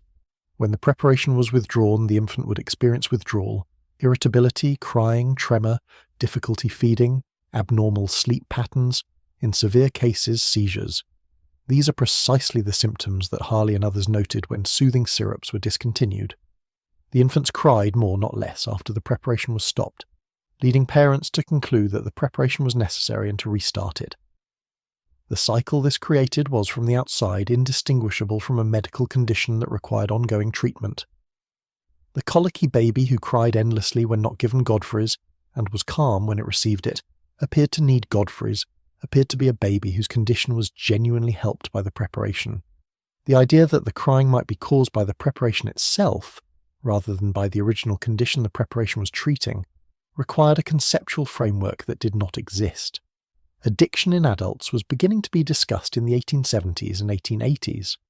Addiction in infants, dependency in a creature who had been alive for a matter of months, was not a concept that the period could hold. It is worth sitting with that for a moment. Infants were being given opiates daily, were becoming physiologically dependent on them, were exhibiting withdrawal symptoms when the supply was interrupted, and the framework for understanding what was happening was simply not available to anyone in the room. The parents were not negligent, the minders were not sadistic, the pharmacists were not predatory in most cases. Everyone was operating in good faith within a system whose fundamental assumptions were wrong in ways that took generations to correct. The tools that would eventually make correction possible were coming, slowly and from unexpected directions, and without anyone announcing that this was the work that would change what happened in the Victorian nursery. But they were coming. The isolation of morphine by Friedrich Serturner in 1804 was a turning point in pharmacology, though it took a generation for the implications to propagate into clinical practice. Serturner was a young German pharmacist's assistant when he began his experiments, working in a pharmacy in Paderborn with equipment that was rudimentary by any subsequent standard. He had read about the active principle of opium and had decided to isolate it, to separate the compound that did the pharmacological work from the vegetable matter that surrounded it. After several years of experimentation, he succeeded. He named the compound morphium, after Morpheus, the Greek god of dreams. What Serturner had done was not simply isolate a chemical. He had created the conceptual framework for thinking about drugs as pure active principles rather than as complex botanical mixtures. Before Serturner, a medicine was its plant source: willow bark, opium poppy, foxglove. The plant contained whatever the plant contained, and you administered the plant preparation. After Serturner, the possibility emerged of identifying the single compound responsible for the therapeutic effect, purifying it, and administering it at known concentrations. This was the conceptual foundation of modern pharmacology. It was also, paradoxically, a development that increased the danger of opioid preparations in the short term before reducing it in the long term. Morphine in pure form was far more potent than the raw opium preparations it could replace, and the precision required to dose it safely was far higher. The decade after Serturner's discovery saw a number of deaths attributed to morphine overdose in the medical literature. Physicians who had adopted the new preparation without fully reckoning with the concentration difference. The familiarity with opium that generations of medical practice had produced was not transferable to morphine without adjustment, and the adjustment required a period of learning that was, in several cases, fatal. For infant preparations, the isolation of morphine had a more gradual effect. The soothing syrups of the Victorian era were typically made from raw opium, not from purified morphine.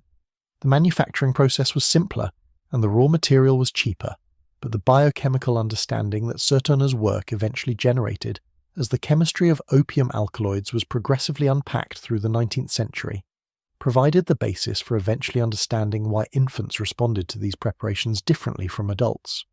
The identification of the opioid receptor system in the 1970s, the discovery by Candace Pert and Solomon Snyder that the brain contained specific receptor proteins to which opioid compounds bound, was the landmark that allowed the modern understanding of infant opioid sensitivity to be constructed. Once the receptor system was identified, the question of its developmental trajectory could be asked and answered. Where were opioid receptors in the developing brain? How did their density and distribution change from gestation, through infancy, through childhood? How did the receptors' coupling to downstream signaling pathways change with development?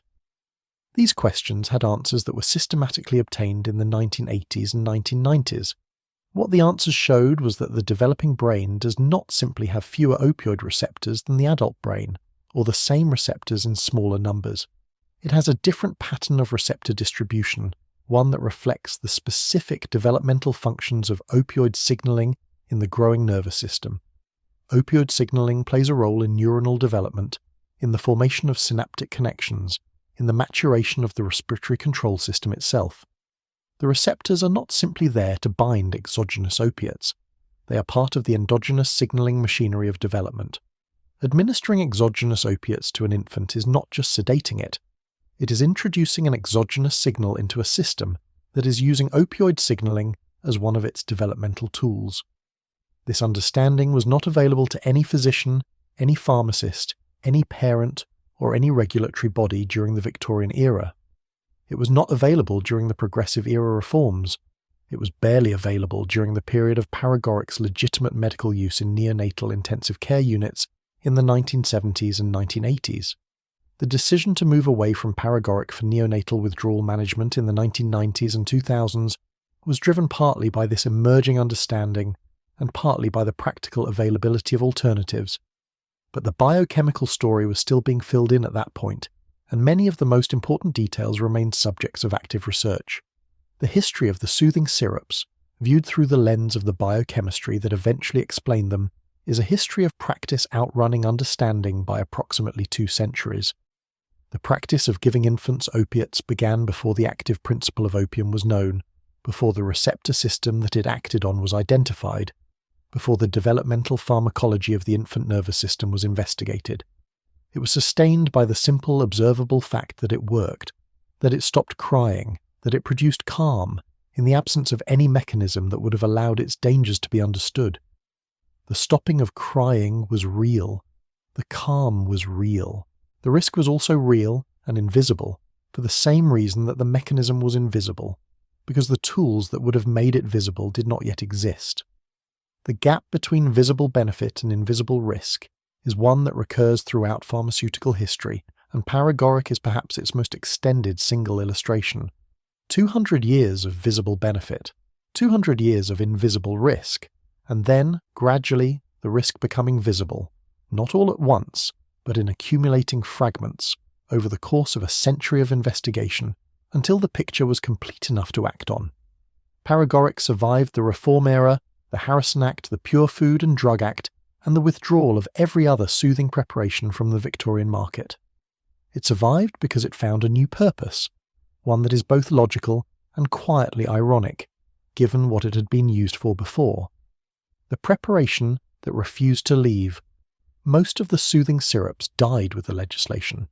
Mrs. Winslow's did not survive the combined pressure of the Pure Food and Drug Act, the Harrison Narcotics Act, and the sustained public attention that the muckrakers had brought to it. By the late 1910s, it had been quietly reformulated into something without morphine, and then quietly discontinued entirely. Godfrey's Cordial, that 2-century veteran, finally left British pharmacy shelves in 1953. Cop's baby friend, McMunn's Elixir, Street's infant's quietness, all gone by the 1920s. Paregoric itself, however, survived. Not in soothing syrups, not in the over-the-counter preparations that had defined the Victorian nursery, but in a more medically respectable form, as a prescription preparation, listed in the US Pharmacopoeia, administered by physicians for conditions that legitimately warranted it. The most important of these in the 20th century was neonatal opioid withdrawal syndrome. The irony of this transition has a particular quality that rewards attention. A preparation that had been used indiscriminately throughout the 19th century, that had been poured into infants by the tablespoon, by minders who had no medical training, to produce silence rather than health, became, in the 20th century, a legitimate tool for managing a condition that the 19th century's indiscriminate use had helped to create. Babies born to mothers who were opioid dependent went through withdrawal after birth, and for decades, Paregoric was the standard treatment for managing that withdrawal. The medicine that had addicted infants was now being used to wean them from addiction. The pharmacological logic was sound. Paregoric could be titrated carefully, given in small controlled doses tapering over time, to smooth the transition from opioid dependence to opioid-free function. In a medical context, with trained staff, with monitoring of respiratory function and vital signs, with a physician overseeing the dosing schedule, it was genuinely effective. The same chemistry that had made it dangerous in the Victorian nursery, its ability to suppress opioid withdrawal symptoms, made it useful in the neonatal intensive care unit. But outside the medical context, Paregoric remained available in the United States in a peculiar half-controlled state well into the latter half of the 20th century. Federal law under the Harrison Act and its successors classified it as a Schedule III controlled substance, and then eventually as Schedule VIM, the least restricted category of controlled substances. In many states, it could be purchased at a pharmacy without a prescription, but was kept behind the counter and required the purchaser to sign a register. The transaction was supposed to be monitored, but the monitoring was inconsistent and the registers were not systematically reviewed. This created a situation that was not quite legal ambiguity, but was close to it. A pharmacist who sold Paregoric to a customer without a prescription was technically operating within the law in many jurisdictions. The customer was not required to explain their intended use. The register entry documented the transaction but did not trigger any automatic review. In practice, pharmacists exercised their own judgment, and their judgment varied considerably. The uses to which non-prescription Paregoric was put in mid-20th century America were diverse. Some were legitimate in the sense that they had genuine medical rationale even if they lacked physician oversight. Paregoric was genuinely effective for the diarrhea that it had always been effective for, and a person with severe traveller's diarrhea who knew from experience that Paregoric worked might reasonably obtain it without a physician visit. Some uses were less clearly medical. Paregoric had a persistent reputation as a recreational opioid among people who knew the pharmacology well enough to use it safely, or thought they did. And some uses, this is the uncomfortable continuation of the Victorian story, still involved children.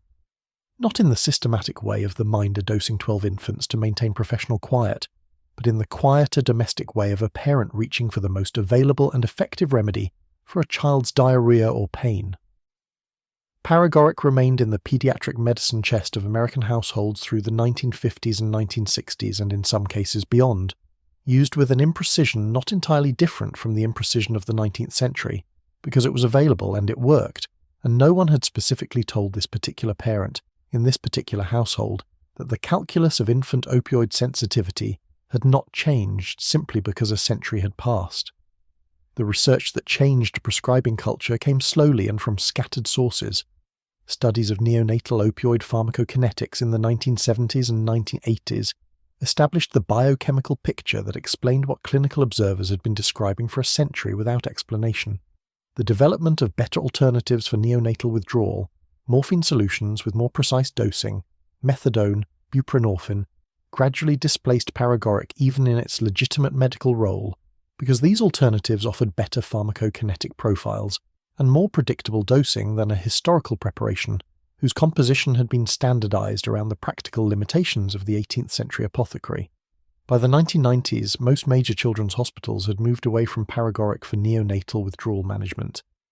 The American Academy of Pediatrics recommended in 2012 that Paregoric be discontinued entirely as a first-line treatment for neonatal opioid withdrawal syndrome, noting that it contained alcohol, camphor, and anise oil, compounds that served no therapeutic purpose in this context, alongside the active opioid, and that the availability of cleaner alternatives made it an unnecessary risk. The preparation was still listed in reference formularies, still occasionally prescribed by physicians who had trained in an era when it was standard, still available from compounding pharmacies for hospitals that specifically requested it. It had been in continuous use, in one form or another, for approximately 300 years. 300 years is a long time for a medicine, long enough to pass through every phase of the regulatory cycle, uncontrolled, regulated, restricted, medically controlled, gradually displaced. Long enough to be used on the children of every generation of American and British families from the early colonial period to the end of the 20th century. Long enough to be, at different points in its history, a comfort and a danger, and a treatment and a problem. Often all four simultaneously, depending on who was using it and how. The pharmacopoeia listing is still there for now. The bottle on the shelf is not. The neonatal intensive care units that became standard in American hospitals in the 1960s and 1970s represented an extraordinary advance in the survival of premature and critically ill newborns, but they also created new clinical problems that had not previously been encountered in sufficient numbers to be studied.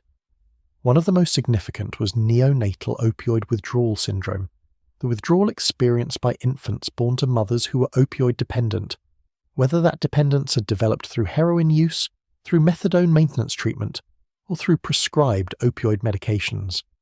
The syndrome had been described in the medical literature as early as the 1870s, in case reports of infants born to mothers who were known to use laudanum or morphine, but it had been a clinical rarity, or, more precisely, a clinical phenomenon that occurred without systematic medical observation. In the neonatal intensive care setting with continuous monitoring, it became visible and measurable for the first time. The infants experienced tremors, high-pitched crying, irritability, difficulty feeding, abnormal sleep patterns, and in severe cases, seizures. The withdrawal could last for weeks and could be dangerous if untreated.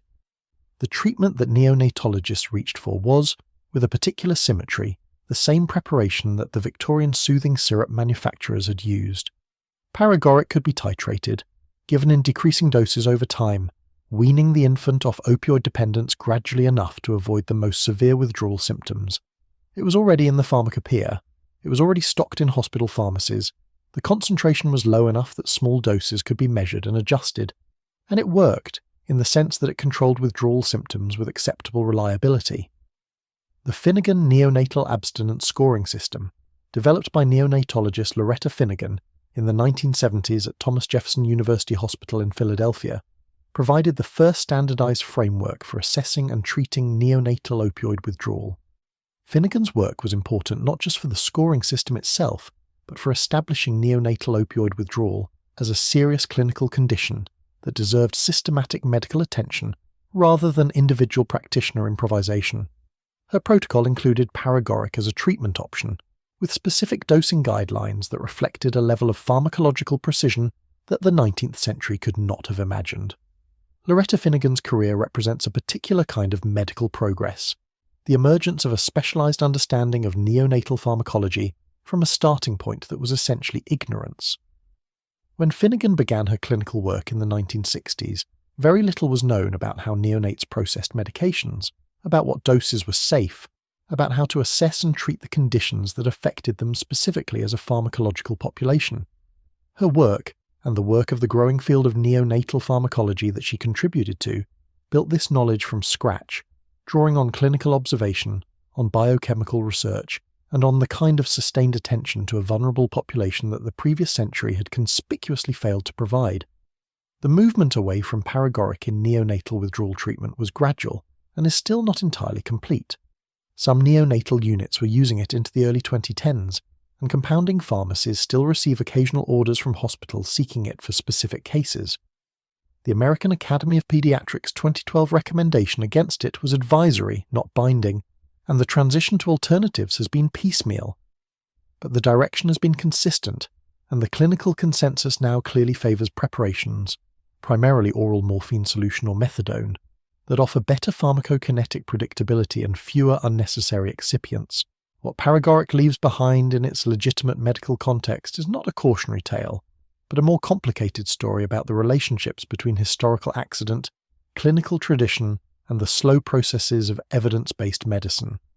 A preparation that had been in use for 3 centuries accumulated clinical familiarity that had value independent of its pharmacological profile. Physicians knew how it behaved, nurses knew how to administer it, the hospital system had protocols for it.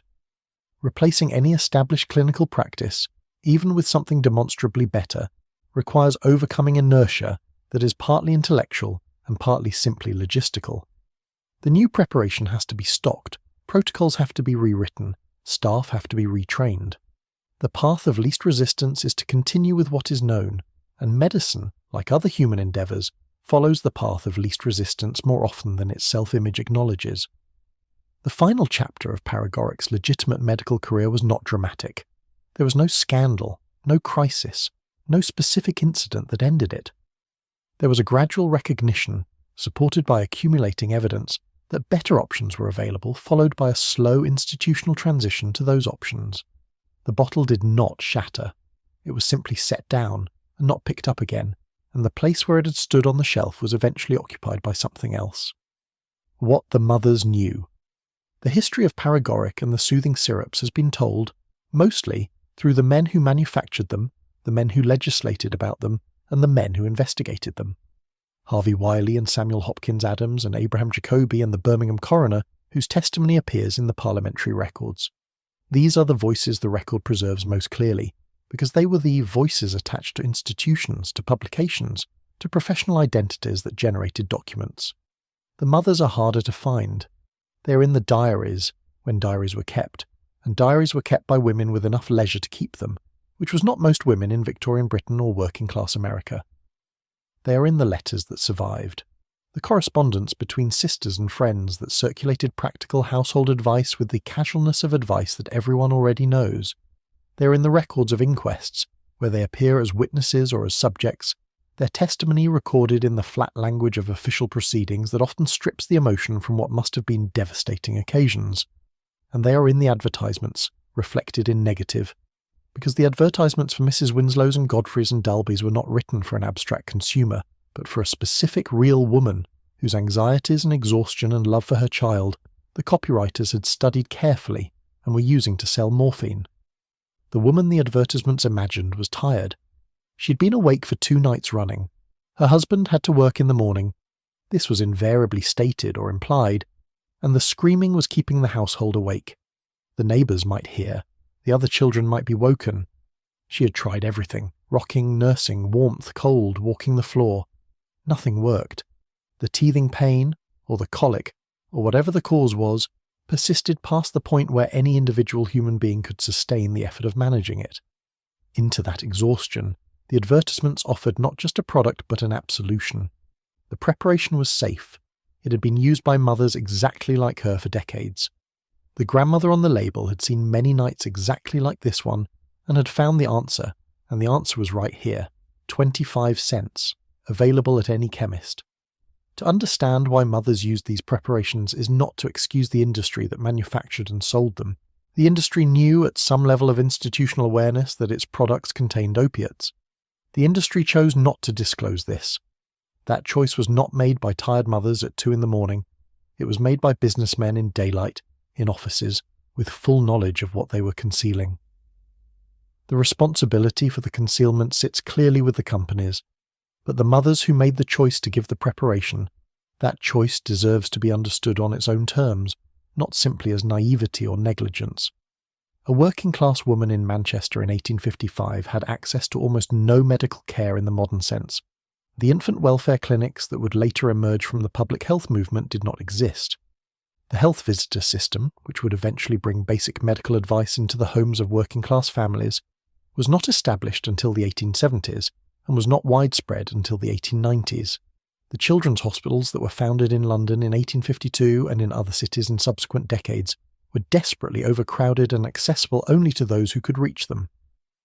The general practitioner, even if one existed within reasonable distance, which was not guaranteed, charged fees that were beyond the means of many families. In this landscape of near-total medical inaccessibility, Godfrey's Cordial was the most reliable child health intervention available. It stopped crying. It allowed sleep. It reduced distress that seemed otherwise unmanageable. The fact that it did these things through pharmacological sedation, rather than through treating the underlying cause, was a distinction that required medical knowledge to make, and the medical knowledge was not available. There is also the question of grief. The mothers who used these preparations knew, at some level, what the death rate was.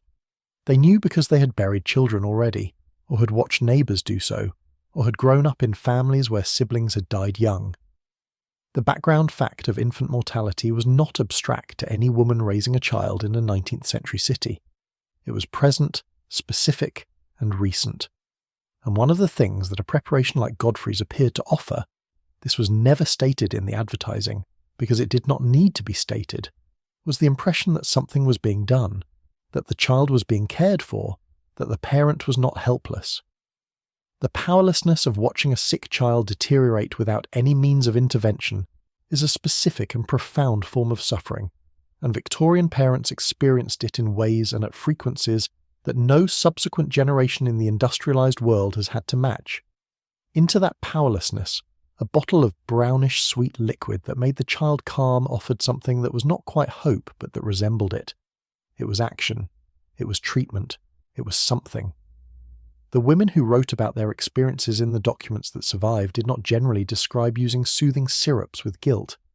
They described it with relief, with gratitude, occasionally with slight unease, the unease being usually attributed to the child's depth of sleep, rather than to any suspicion about the preparation itself.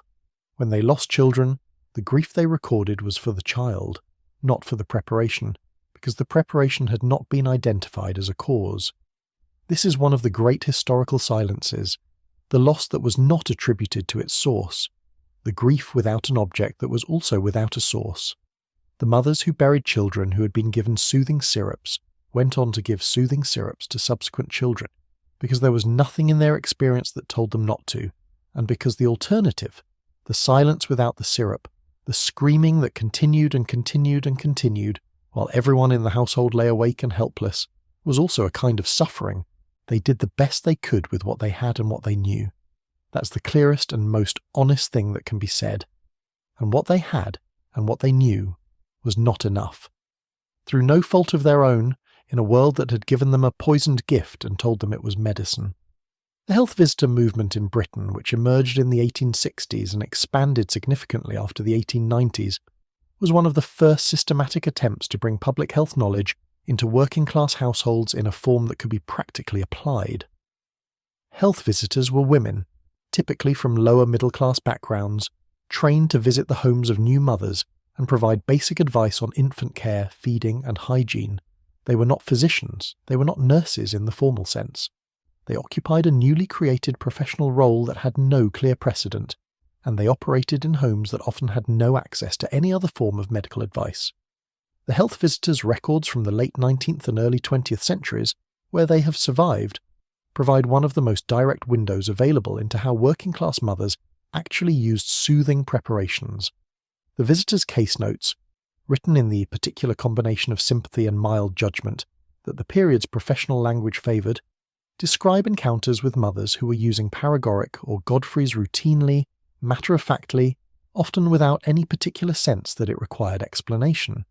It was simply what you did when the baby cried, and you had tried everything else. The health visitors' instructions were to discourage the use of these preparations. The guidance they received from their supervisors, who were more likely to have medical training, reflected the growing professional consensus that opiate preparations for infants were harmful. But the practical reception of this guidance in the homes they visited was often not what their supervisors hoped for. A mother who had been using Godfrey's Cordial for 3 months, who had found it the only thing that worked for a colicky infant, who had perhaps lost a previous child to the colic itself, and credited Godfrey's with saving this one. That mother was not easily persuaded by a visitor explaining that the preparation might be harmful. The experience of visible benefit outweighed the abstract warning about invisible risk. The health visitor records describe these conversations with the candour of contemporaneous notes, rather than the tidiness of retrospective accounts.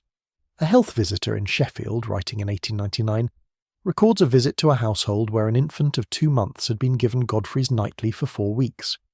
The visitor noted that the infant was somewhat lethargic and difficult to rouse in the mornings. Precise clinical language that described exactly the residual opioid effect. She advised the mother to discontinue the preparation. The mother, the record notes, received the advice politely and said she would consider it. The health visitor's next visit was 2 weeks later. The record shows no follow-up on the Godfrey's question. Whether this was because the mother had discontinued it, or because the visitor had decided the battle was not worth having, or because other concerns had taken precedence, is not stated. The British Women's Institute, which grew substantially in the early 20th century, became an unexpected site of knowledge transmission about infant care. The Institute's local branches served as meeting points for women from communities that had little access to formal medical advice, and the conversations at these meetings included practical exchanges about what worked and what had caused problems.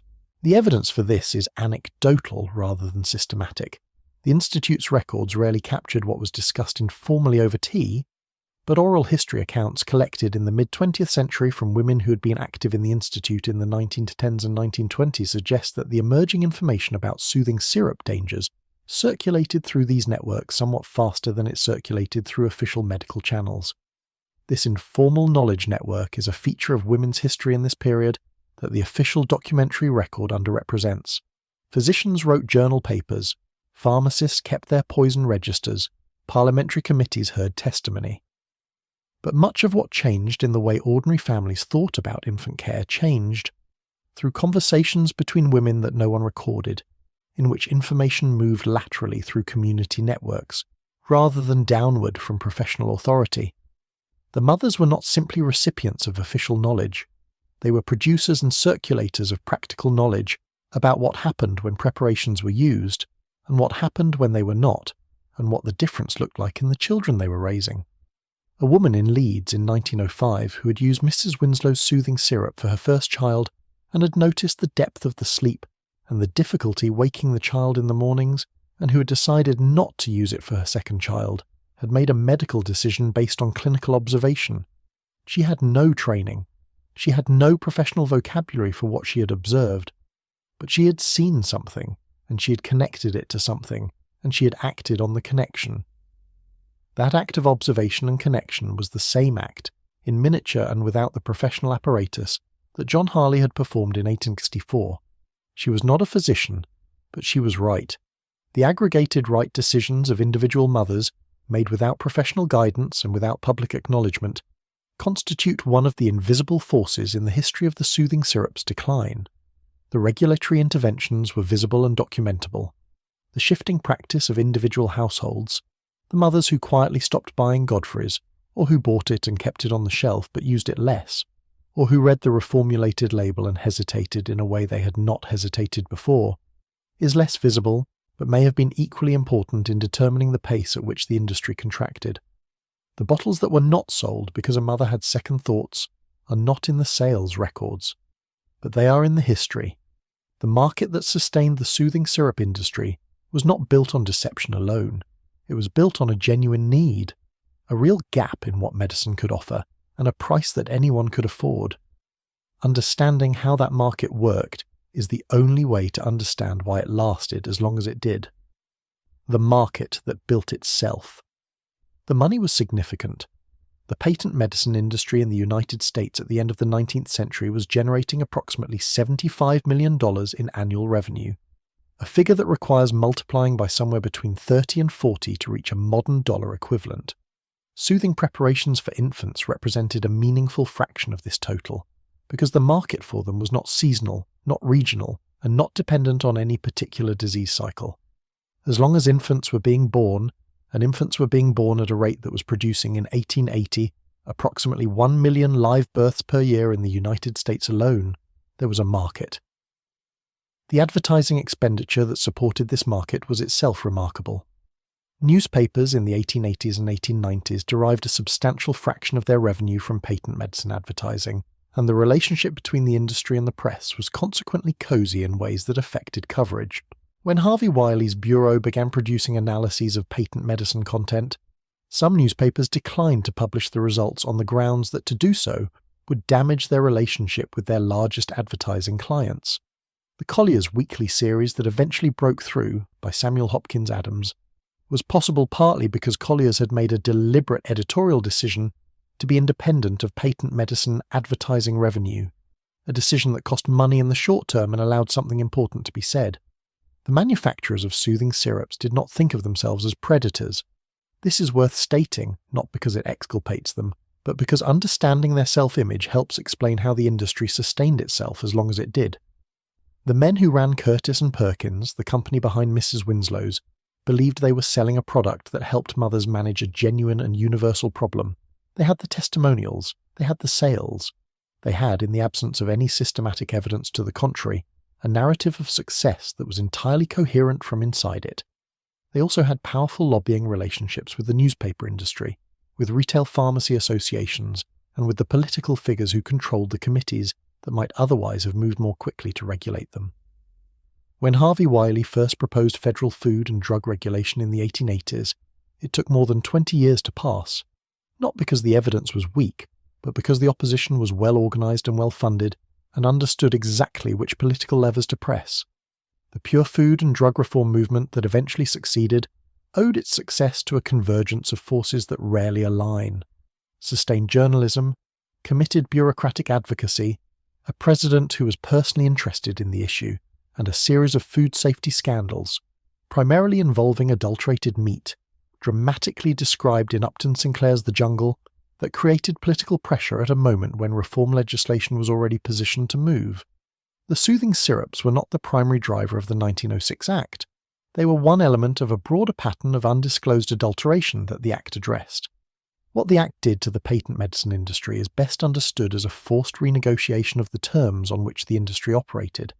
Companies that had built their brands on mystery, on the implication that their proprietary formulas contained something special that the competition did not, were now required to disclose the presence of habit-forming substances. The disclosure requirement was not a ban, but it changed the character of the advertising.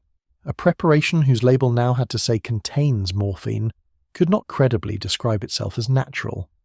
The marketing proposition that had sustained Mrs. Winslow's for 50 years was no longer legally available. The pharmaceutical industry that emerged from the early 20th century was shaped in specific ways by this renegotiation. The distinction between over-the-counter products and prescription products, now so fundamental to how drugs are distributed and regulated that it seems self-evident, was largely a product of the Progressive Era reforms. Before those reforms, there was no meaningful legal distinction between a medicine a physician prescribed and a medicine a consumer bought at a shop. The prescription system created a class of products that could only be obtained through medical gatekeeping, which placed the physician in a structural position of authority over drug access that had not previously existed in this form. This restructuring had complicated effects. It did reduce casual access to opiates for infants and others. It did create accountability structures that had not existed before, but it also, over the course of the 20th century, produced a medical establishment with a strong professional interest in maintaining control over drug access, an interest that was sometimes in tension with patient autonomy, with access to care, and with the recognition that gatekeeping by physicians was only as good as the physicians doing the gatekeeping. The specific history of Paregoric and the soothing syrups played a role, not always acknowledged, not always conscious, in shaping how the 20th century thought about drugs, children, and the appropriate limits of parental authority in medical matters. The discovery that the Victorian nursery had been a site of systematic, if unintentional, chemical harm to infants established a precedent for regulatory intervention in domestic practices relating to children that extended well beyond opiates. Child welfare legislation, infant welfare clinics, compulsory vaccination programs, health visitor systems, pediatric drug dosing standards, all of these drew some of their legitimacy from the argument that the state had an interest in protecting children from harms that occurred within the private household, including harms arising from parental choices made in good faith. The soothing syrup era provided the most dramatic available evidence for this argument, and it was deployed by reformers who understood its rhetorical power. The pharmaceutical manufacturers who came after the patent medicine era were not entirely different animals from their predecessors. They were still in the business of selling remedies for distress. They were still operating in markets where the consumer's most urgent desire, relief from suffering, created strong incentives to buy and weak incentives to investigate what was being sold. The difference was in the regulatory environment, the disclosure requirements, the prescription system, the clinical trial requirements that would eventually emerge in the mid-20th century. Whether those differences were sufficient to prevent the next iteration of the same pattern is a question that the history of the opioid crisis in the late 20th and early 21st century answers with some discomfort. The pattern of an opioid preparation, marketed as safe, distributed broadly, creating dependency and death in populations that did not know what they were taking. That pattern did not begin with the Victorian soothing syrup, and it did not end there either. It simply changed address, changed packaging, changed the vocabulary with which it described itself. The Victorian grandmother on the label became a physician in a white coat, and the morphine in the soothing syrup became the oxycodone in the prescription pad, and the mechanism was different and the context was different. But the arc of the thing, from confident marketing to unacknowledged harm to eventual reckoning, traced a line that anyone who had read the history could have recognized. The history, as always, was available. It was just not always consulted. The American Pharmaceutical Association, founded in 1852, occupied an ambiguous position in the soothing syrup debate throughout the latter half of the 19th century. The association's members, trained pharmacists seeking to professionalize their field and distinguish themselves from the patent medicine traders, had principled objections to the patent medicine industry's practices. The lack of ingredient disclosure was antithetical to the standards they were trying to establish. The use of proprietary brand names to conceal formulas was the antithesis of the transparent pharmaceutical dispensing that the association was trying to promote. But the association's members were also retail pharmacists, and retail pharmacists stocked and sold what their customers wanted to buy. The financial relationship between the trained pharmacist and the patent medicine industry was not an adversarial one in practice, whatever the professional rhetoric suggested.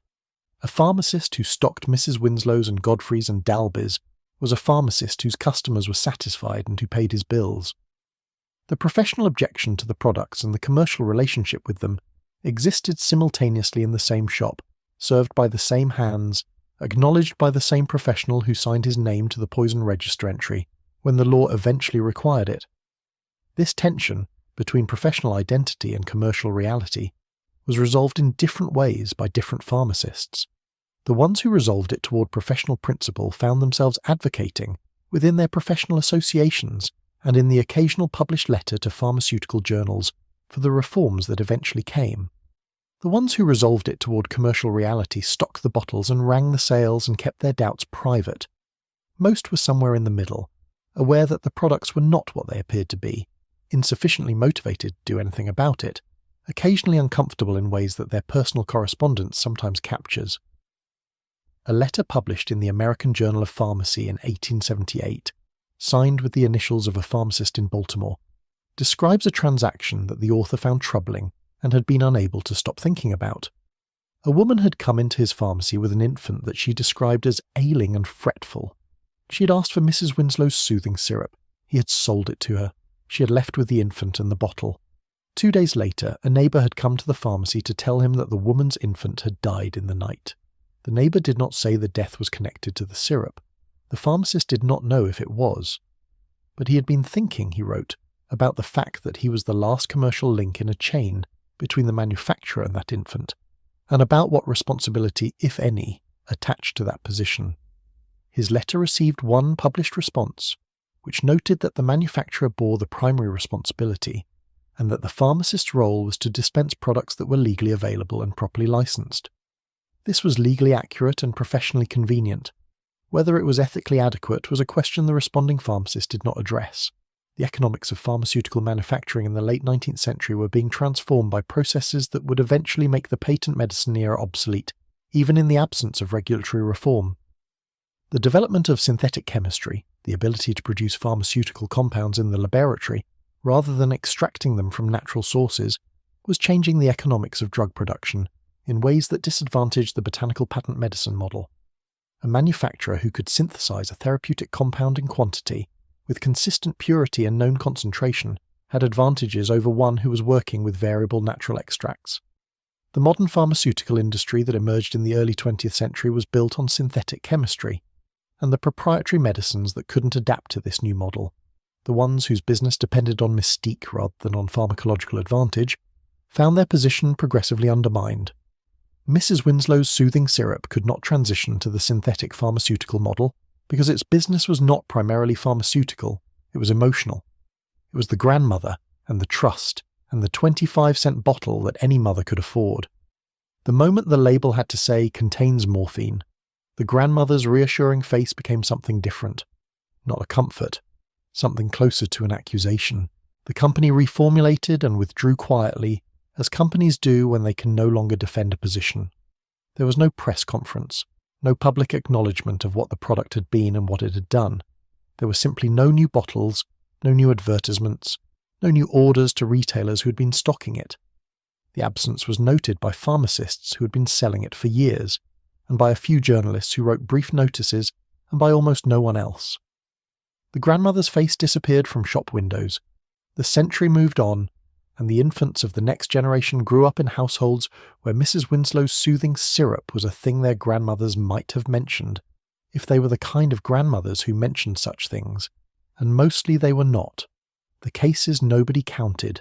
In the coroner's records of Nottingham for the year 1878, there is an entry for an infant identified only as female, aged approximately 3 months, daughter of Mary Ann Peel, weaver of Brook Street. The cause of death is listed as convulsions. The attending physician noted that the child had been in the care of a nurse during the day while the mother worked. No further investigation was conducted. The entry occupies 4 lines in a ledger that contains hundreds of similar entries for that year. Mary Ann Peel does not appear in any other official record that has survived. The unnamed infants in the coroner's ledgers are the most silent constituency in this history. They were not statistics in any systematic sense. The collection of infant mortality data in Victorian Britain was too inconsistent for that, but they accumulated into a number that, when researchers later attempted to reconstruct it, was more disturbing than anyone had expected. A study published in The Lancet in 1906 by a physician named Frederick Hoffman, who worked for the Prudential Insurance Company and had access to actuarial data across a substantial population, attempted to estimate the contribution of opiate-containing preparations to infant mortality in the United States between 1880 and 1900. Hoffman was cautious in his methodology. He was working with death records whose cause of death attributions he knew were unreliable, but his analysis suggested that somewhere between 2 and 5% of infant deaths attributed to convulsions, debility, or exhaustion in that period were consistent with, and possibly attributable to, opioid toxicity. Applied to the total infant mortality figures of the period, that range produced an estimate of somewhere between 4,000 and 10,000 deaths per year in the United States alone. Hoffman was careful to present this as an estimate with wide confidence intervals. His paper was received as interesting rather than alarming. The numbers were not taken up in the political debate surrounding the Pure Food and Drug Act, partly because they were contested and partly because the regulatory reformers had decided strategically to lead with the food adulteration issue rather than the drug issue, since the food evidence was cleaner and more viscerally compelling to the general public. The individual cases that did reach official attention were almost always cases where something had gone unusually wrong, not routinely wrong, which was invisible, but dramatically wrong in a way that produced a formal proceeding. A 1905 inquest in Brooklyn, New York, examined the death of a 4-month-old infant named Thomas Kessler, whose mother had given him Kopp's baby friend for several weeks for teething pain. The infant had been found unresponsive on a Tuesday morning. The inquest heard testimony from the local pharmacist who confirmed the purchase, from the physician who had examined the body, and from the mother, whose testimony was recorded in the transcripts with a faithfulness that makes it still readable today. She said she had not known what was in it. She said the pharmacist had sold it to her without any warning. She said she'd given the amount the label recommended and had done so every evening for 3 weeks, because it was the only thing that helped the teething pain. She said she had noticed him sleeping more deeply than usual in the days before he died, but had not thought this was a problem, because the literature that had come with the bottle described its effect as soothing and restful sleep. The inquest jury returned a verdict of death by misadventure. No charges were filed. The company that made Kopp's baby friend continued to operate for another 5 years. In Britain, a comparable case had occurred in 1899, when a Hackney coroner investigated the death of an 18-month-old boy whose nurse had administered Atkinson's infant's preservative at what she described as the standard dose, but more frequently than usual because the child had been unwell. The coroner requested a chemical analysis of the remaining preparation and received a report confirming the presence of opium. He concluded that death was consistent with opiate toxicity. He noted in his report that this was not an unusual situation in his experience, and he recommended that opiate-containing preparations for infants be required to carry labels specifying the opium content.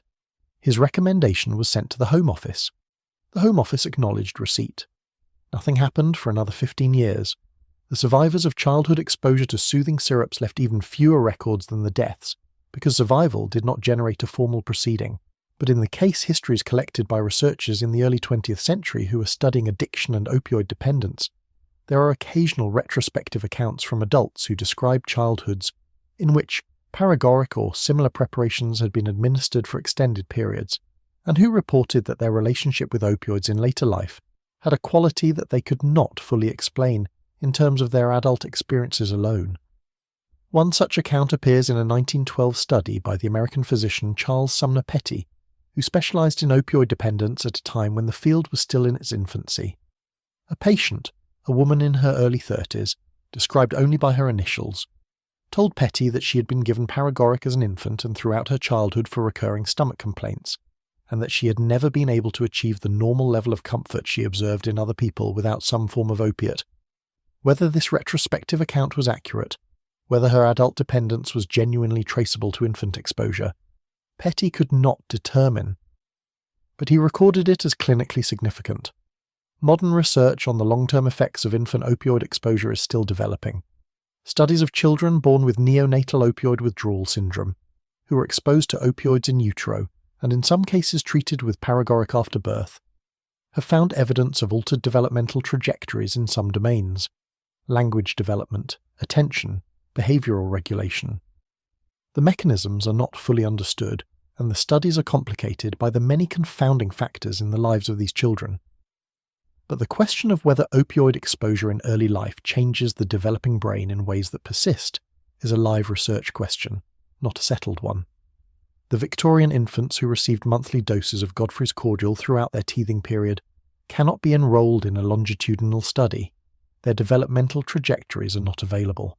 What is available is the document trail, the inquest records, the diary entries, the physician case notes, the advertising copy, that allows a reconstruction of what happened to them, incomplete and imprecise, but real.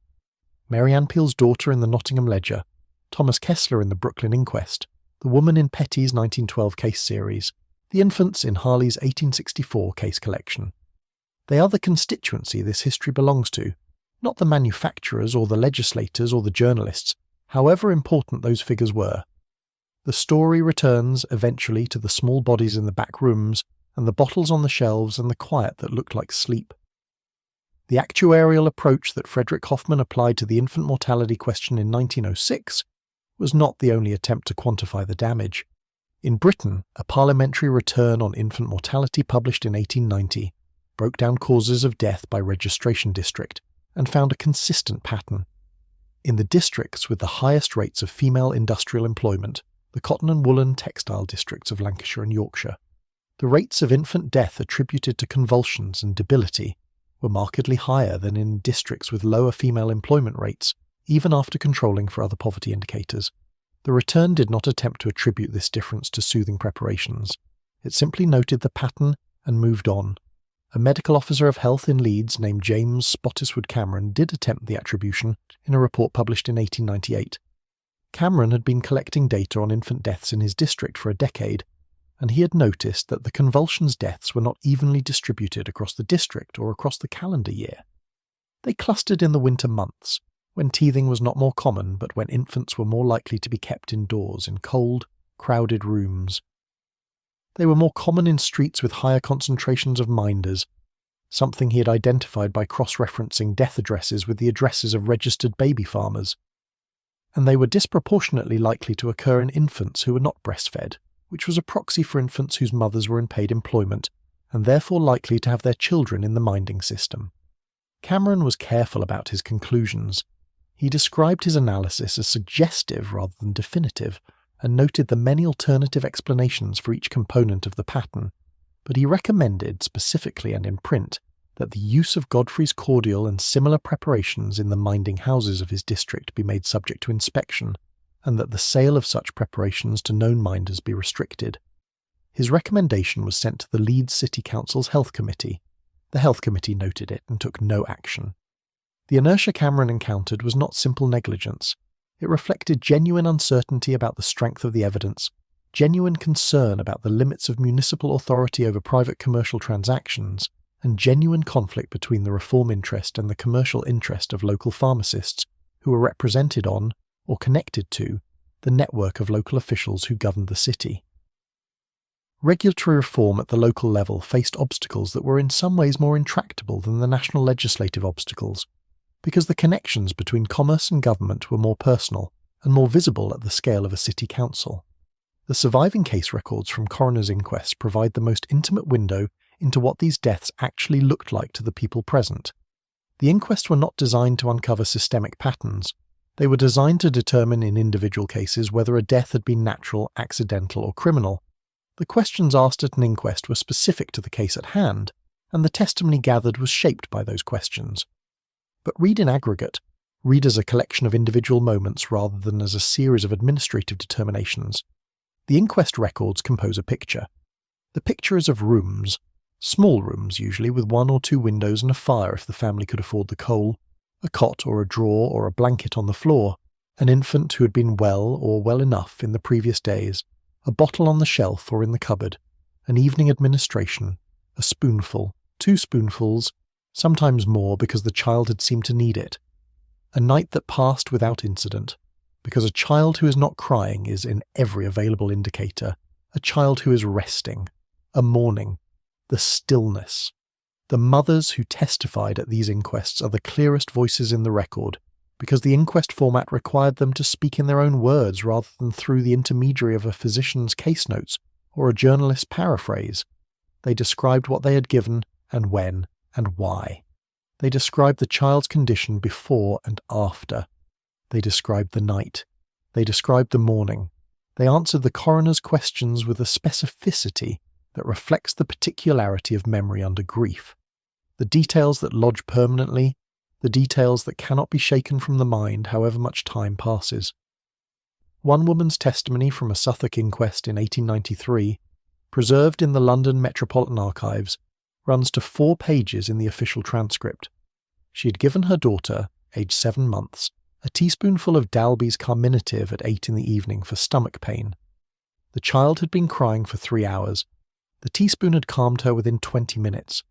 The mother had checked on the child at 11, found her sleeping, covered her more warmly because the room was cold, and gone to bed.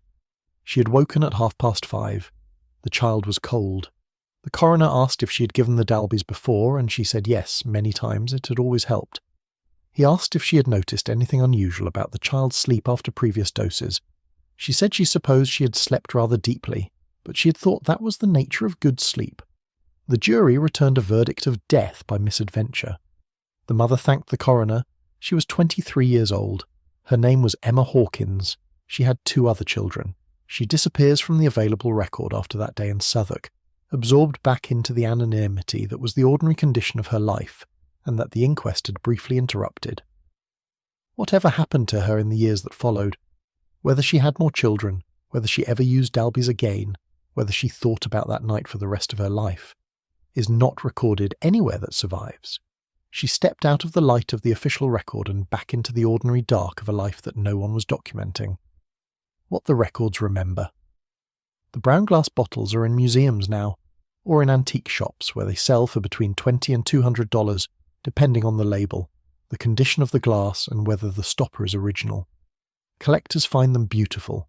The proportions, the colour, the confident typography of the labels, the sense of a world that expressed its commercial confidence in a way that has not been replicated since. Mrs. Winslow's bottles are particularly sought after.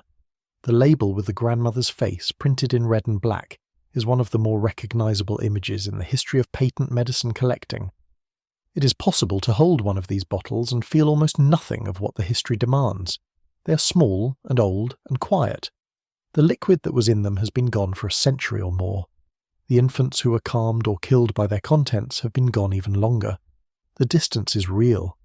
But the distance is also a historical artifact, produced by the same process that produced the bottles, a process of normalization, of absorption, of the gradual assimilation of disturbing realities into the background of what is considered ordinary. The Victorians did not see anything unusual in a bottle of soothing syrup for a teething infant, because they had grown up in a world where such bottles existed and were used without catastrophe, or without attributed catastrophe. And the absence of attributed catastrophe was the only feedback mechanism available to them. What has changed in the century since Paregoric and the soothing syrups reached their various endings is not human nature or parental love or the pharmaceutical industry's relationship to profit. What has changed is the feedback mechanism, the ability to attribute cause to effect, to count deaths and connect them to their sources, to establish and enforce standards of disclosure. These are the things that have changed, and they did not change automatically. They changed because specific people, in specific moments, decided that the pattern they were observing mattered enough to document and to argue, and to keep arguing until someone with the power to change things was finally persuaded to listen. John Harley's 1864 paper, dismissed by the British Medical Journal, was not wrong. It was simply early. The evidence he had was real. The conclusions he drew were correct. The mechanism he proposed, without the biochemistry to support it, was the mechanism that would eventually be confirmed. He was a physician who looked at the same thing everyone else was looking at, and came to a different conclusion, and the different conclusion was the right one. And being right was not sufficient. Abraham Jacobi, who spent 20 years arguing in New York Medical Society meetings that infant opioid preparations were categorically dangerous, was also right. He was also not sufficient alone. What was sufficient eventually was the convergence of his argument with Harvey Wiley's chemistry, with Samuel Hopkins Adams' journalism, with Theodore Roosevelt's political instincts, with the particular cultural moment that made the Progressive Era reforms possible. The facts were available for decades before they were acted on. The delay was not scientific, it was structural. This pattern, accurate observation, extended delay, eventual reform, structural rather than empirical obstruction, is one of the more consistent features of the history of pharmaceutical regulation. It did not begin with Paregoric. It did not end with it. The ability to recognize the pattern is perhaps the most practically useful thing the history of Paregoric can offer to anyone who studies it seriously, because the pattern tends to recur in contexts that look, from inside them, entirely unlike the Victorian nursery. The Paregoric era also left a particular legacy in how English-speaking societies think about childhood pain and its management. The recognition that unmanaged infant pain is a genuine harm, that the crying of a teething or colicky infant represents distress that deserves medical attention, not just pharmaceutical suppression, came out of the regulatory debates of the early 20th century, which forced a rethinking of what infant care should look like when opioid solutions were no longer freely available. The answer turned out to involve actually investigating the causes of infant distress, which led to better understanding of colic, of teething, of the intestinal conditions that caused much of the crying that the soothing syrups had been addressing. Paregoric, in a final irony, contributed to the development of pediatrics as a discipline precisely because its withdrawal forced the discipline to develop alternatives. Abraham Jacobi is considered one of the founders of American pediatrics, not despite his campaign against infant opium preparations, but partly because of it. The campaign was itself a demonstration that infants had distinct physiological characteristics that required specific medical attention, and that attention was the foundation on which the speciality was built. The Victorian nursery is gone. The conditions that made it what it was, the factory system, the absence of childcare, the inaccessibility of medical care to the working class, the legal non-existence of pharmaceutical disclosure requirements, have been substantially, though not entirely, changed. The specific preparations, Mrs. Winslow's, Godfrey's, Dalby's, Kopp's, are gone, dissolved into the antique market and the historical record. What remains is the question that any honest engagement with this history eventually produces: what are we doing now that will look from the vantage of a century hence, the way the soothing syrups look from here? The question cannot be answered precisely from inside the moment it is asked, but it can be asked. It should be asked. And the habit of asking it, the habit of looking at what is normalized and comfortable and commercially dominant, and asking what the pattern might be, is perhaps the most important thing the study of Paregoric and Mrs. Winslow and Godfrey's Cordial and all the quiet infants in the back rooms of industrial England can leave us with. The bottles are still beautiful, the labels are still confident, and the history inside them is exactly as long and complicated and instructive as it looks from the outside. It always was. If this history found you at the right moment, there are other nights waiting on the channel. The history of laudanum, of morphine, of the medicines that shaped the centuries, all of them are there whenever you're ready. For now, rest. The night is settling around you now. Somewhere there is a shelf with old glass on it. Brown bottles, small ones, with paper labels that have gone soft at the edges from age and from the particular humidity of the rooms they have passed through. The typeface is confident. The grandmother's face looks out from one of them with an expression of complete reassurance. She has held many babies. She understands. Let that go. What is left, when you let the history rest, is something quieter. The ordinary fact that people in every era have tried, with the tools available to them, to reduce the suffering of the people they loved. The ordinary fact that the tools are always imperfect, and that the imperfections are often visible only in retrospect, and that retrospect is the gentlest judge there is, because it does not have to live inside the moment it is judging. The mills are quiet. The nurseries are quiet. The back rooms in Nottingham and Manchester and Brooklyn, where the minders sat with their charges, are quiet now, and have been for 100 years or more. Rest where you are. The things that were done in those rooms were done with love, most of them. With exhaustion, certainly. With the tools that were available, which were not enough. The gap between what was intended and what happened is not a moral judgment. It is a historical fact, and historical facts have a way of becoming, with sufficient time, simply part of the texture of what has been, the long accumulation of human effort and human error, and the slow, imperfect work of learning. Your breathing is slower now. The night is full of ordinary sounds. Whatever is outside your window, wind, or the faint traffic of a sleeping city, or nothing at all, is doing its steady work of filling the silence that everything eventually becomes. Let the bottles go. Let the ledgers close. Let the advertisements fold themselves back into the newspapers they came from, and the newspapers dissolve back into the years that printed them. The history is held now. It does not need you to hold it. Sleep. If you enjoyed this story, let me know where in the world you're watching from and what time it is. I'm always curious about that. And if there's a substance or chapter of history you'd like me to cover next, leave it in the comments below.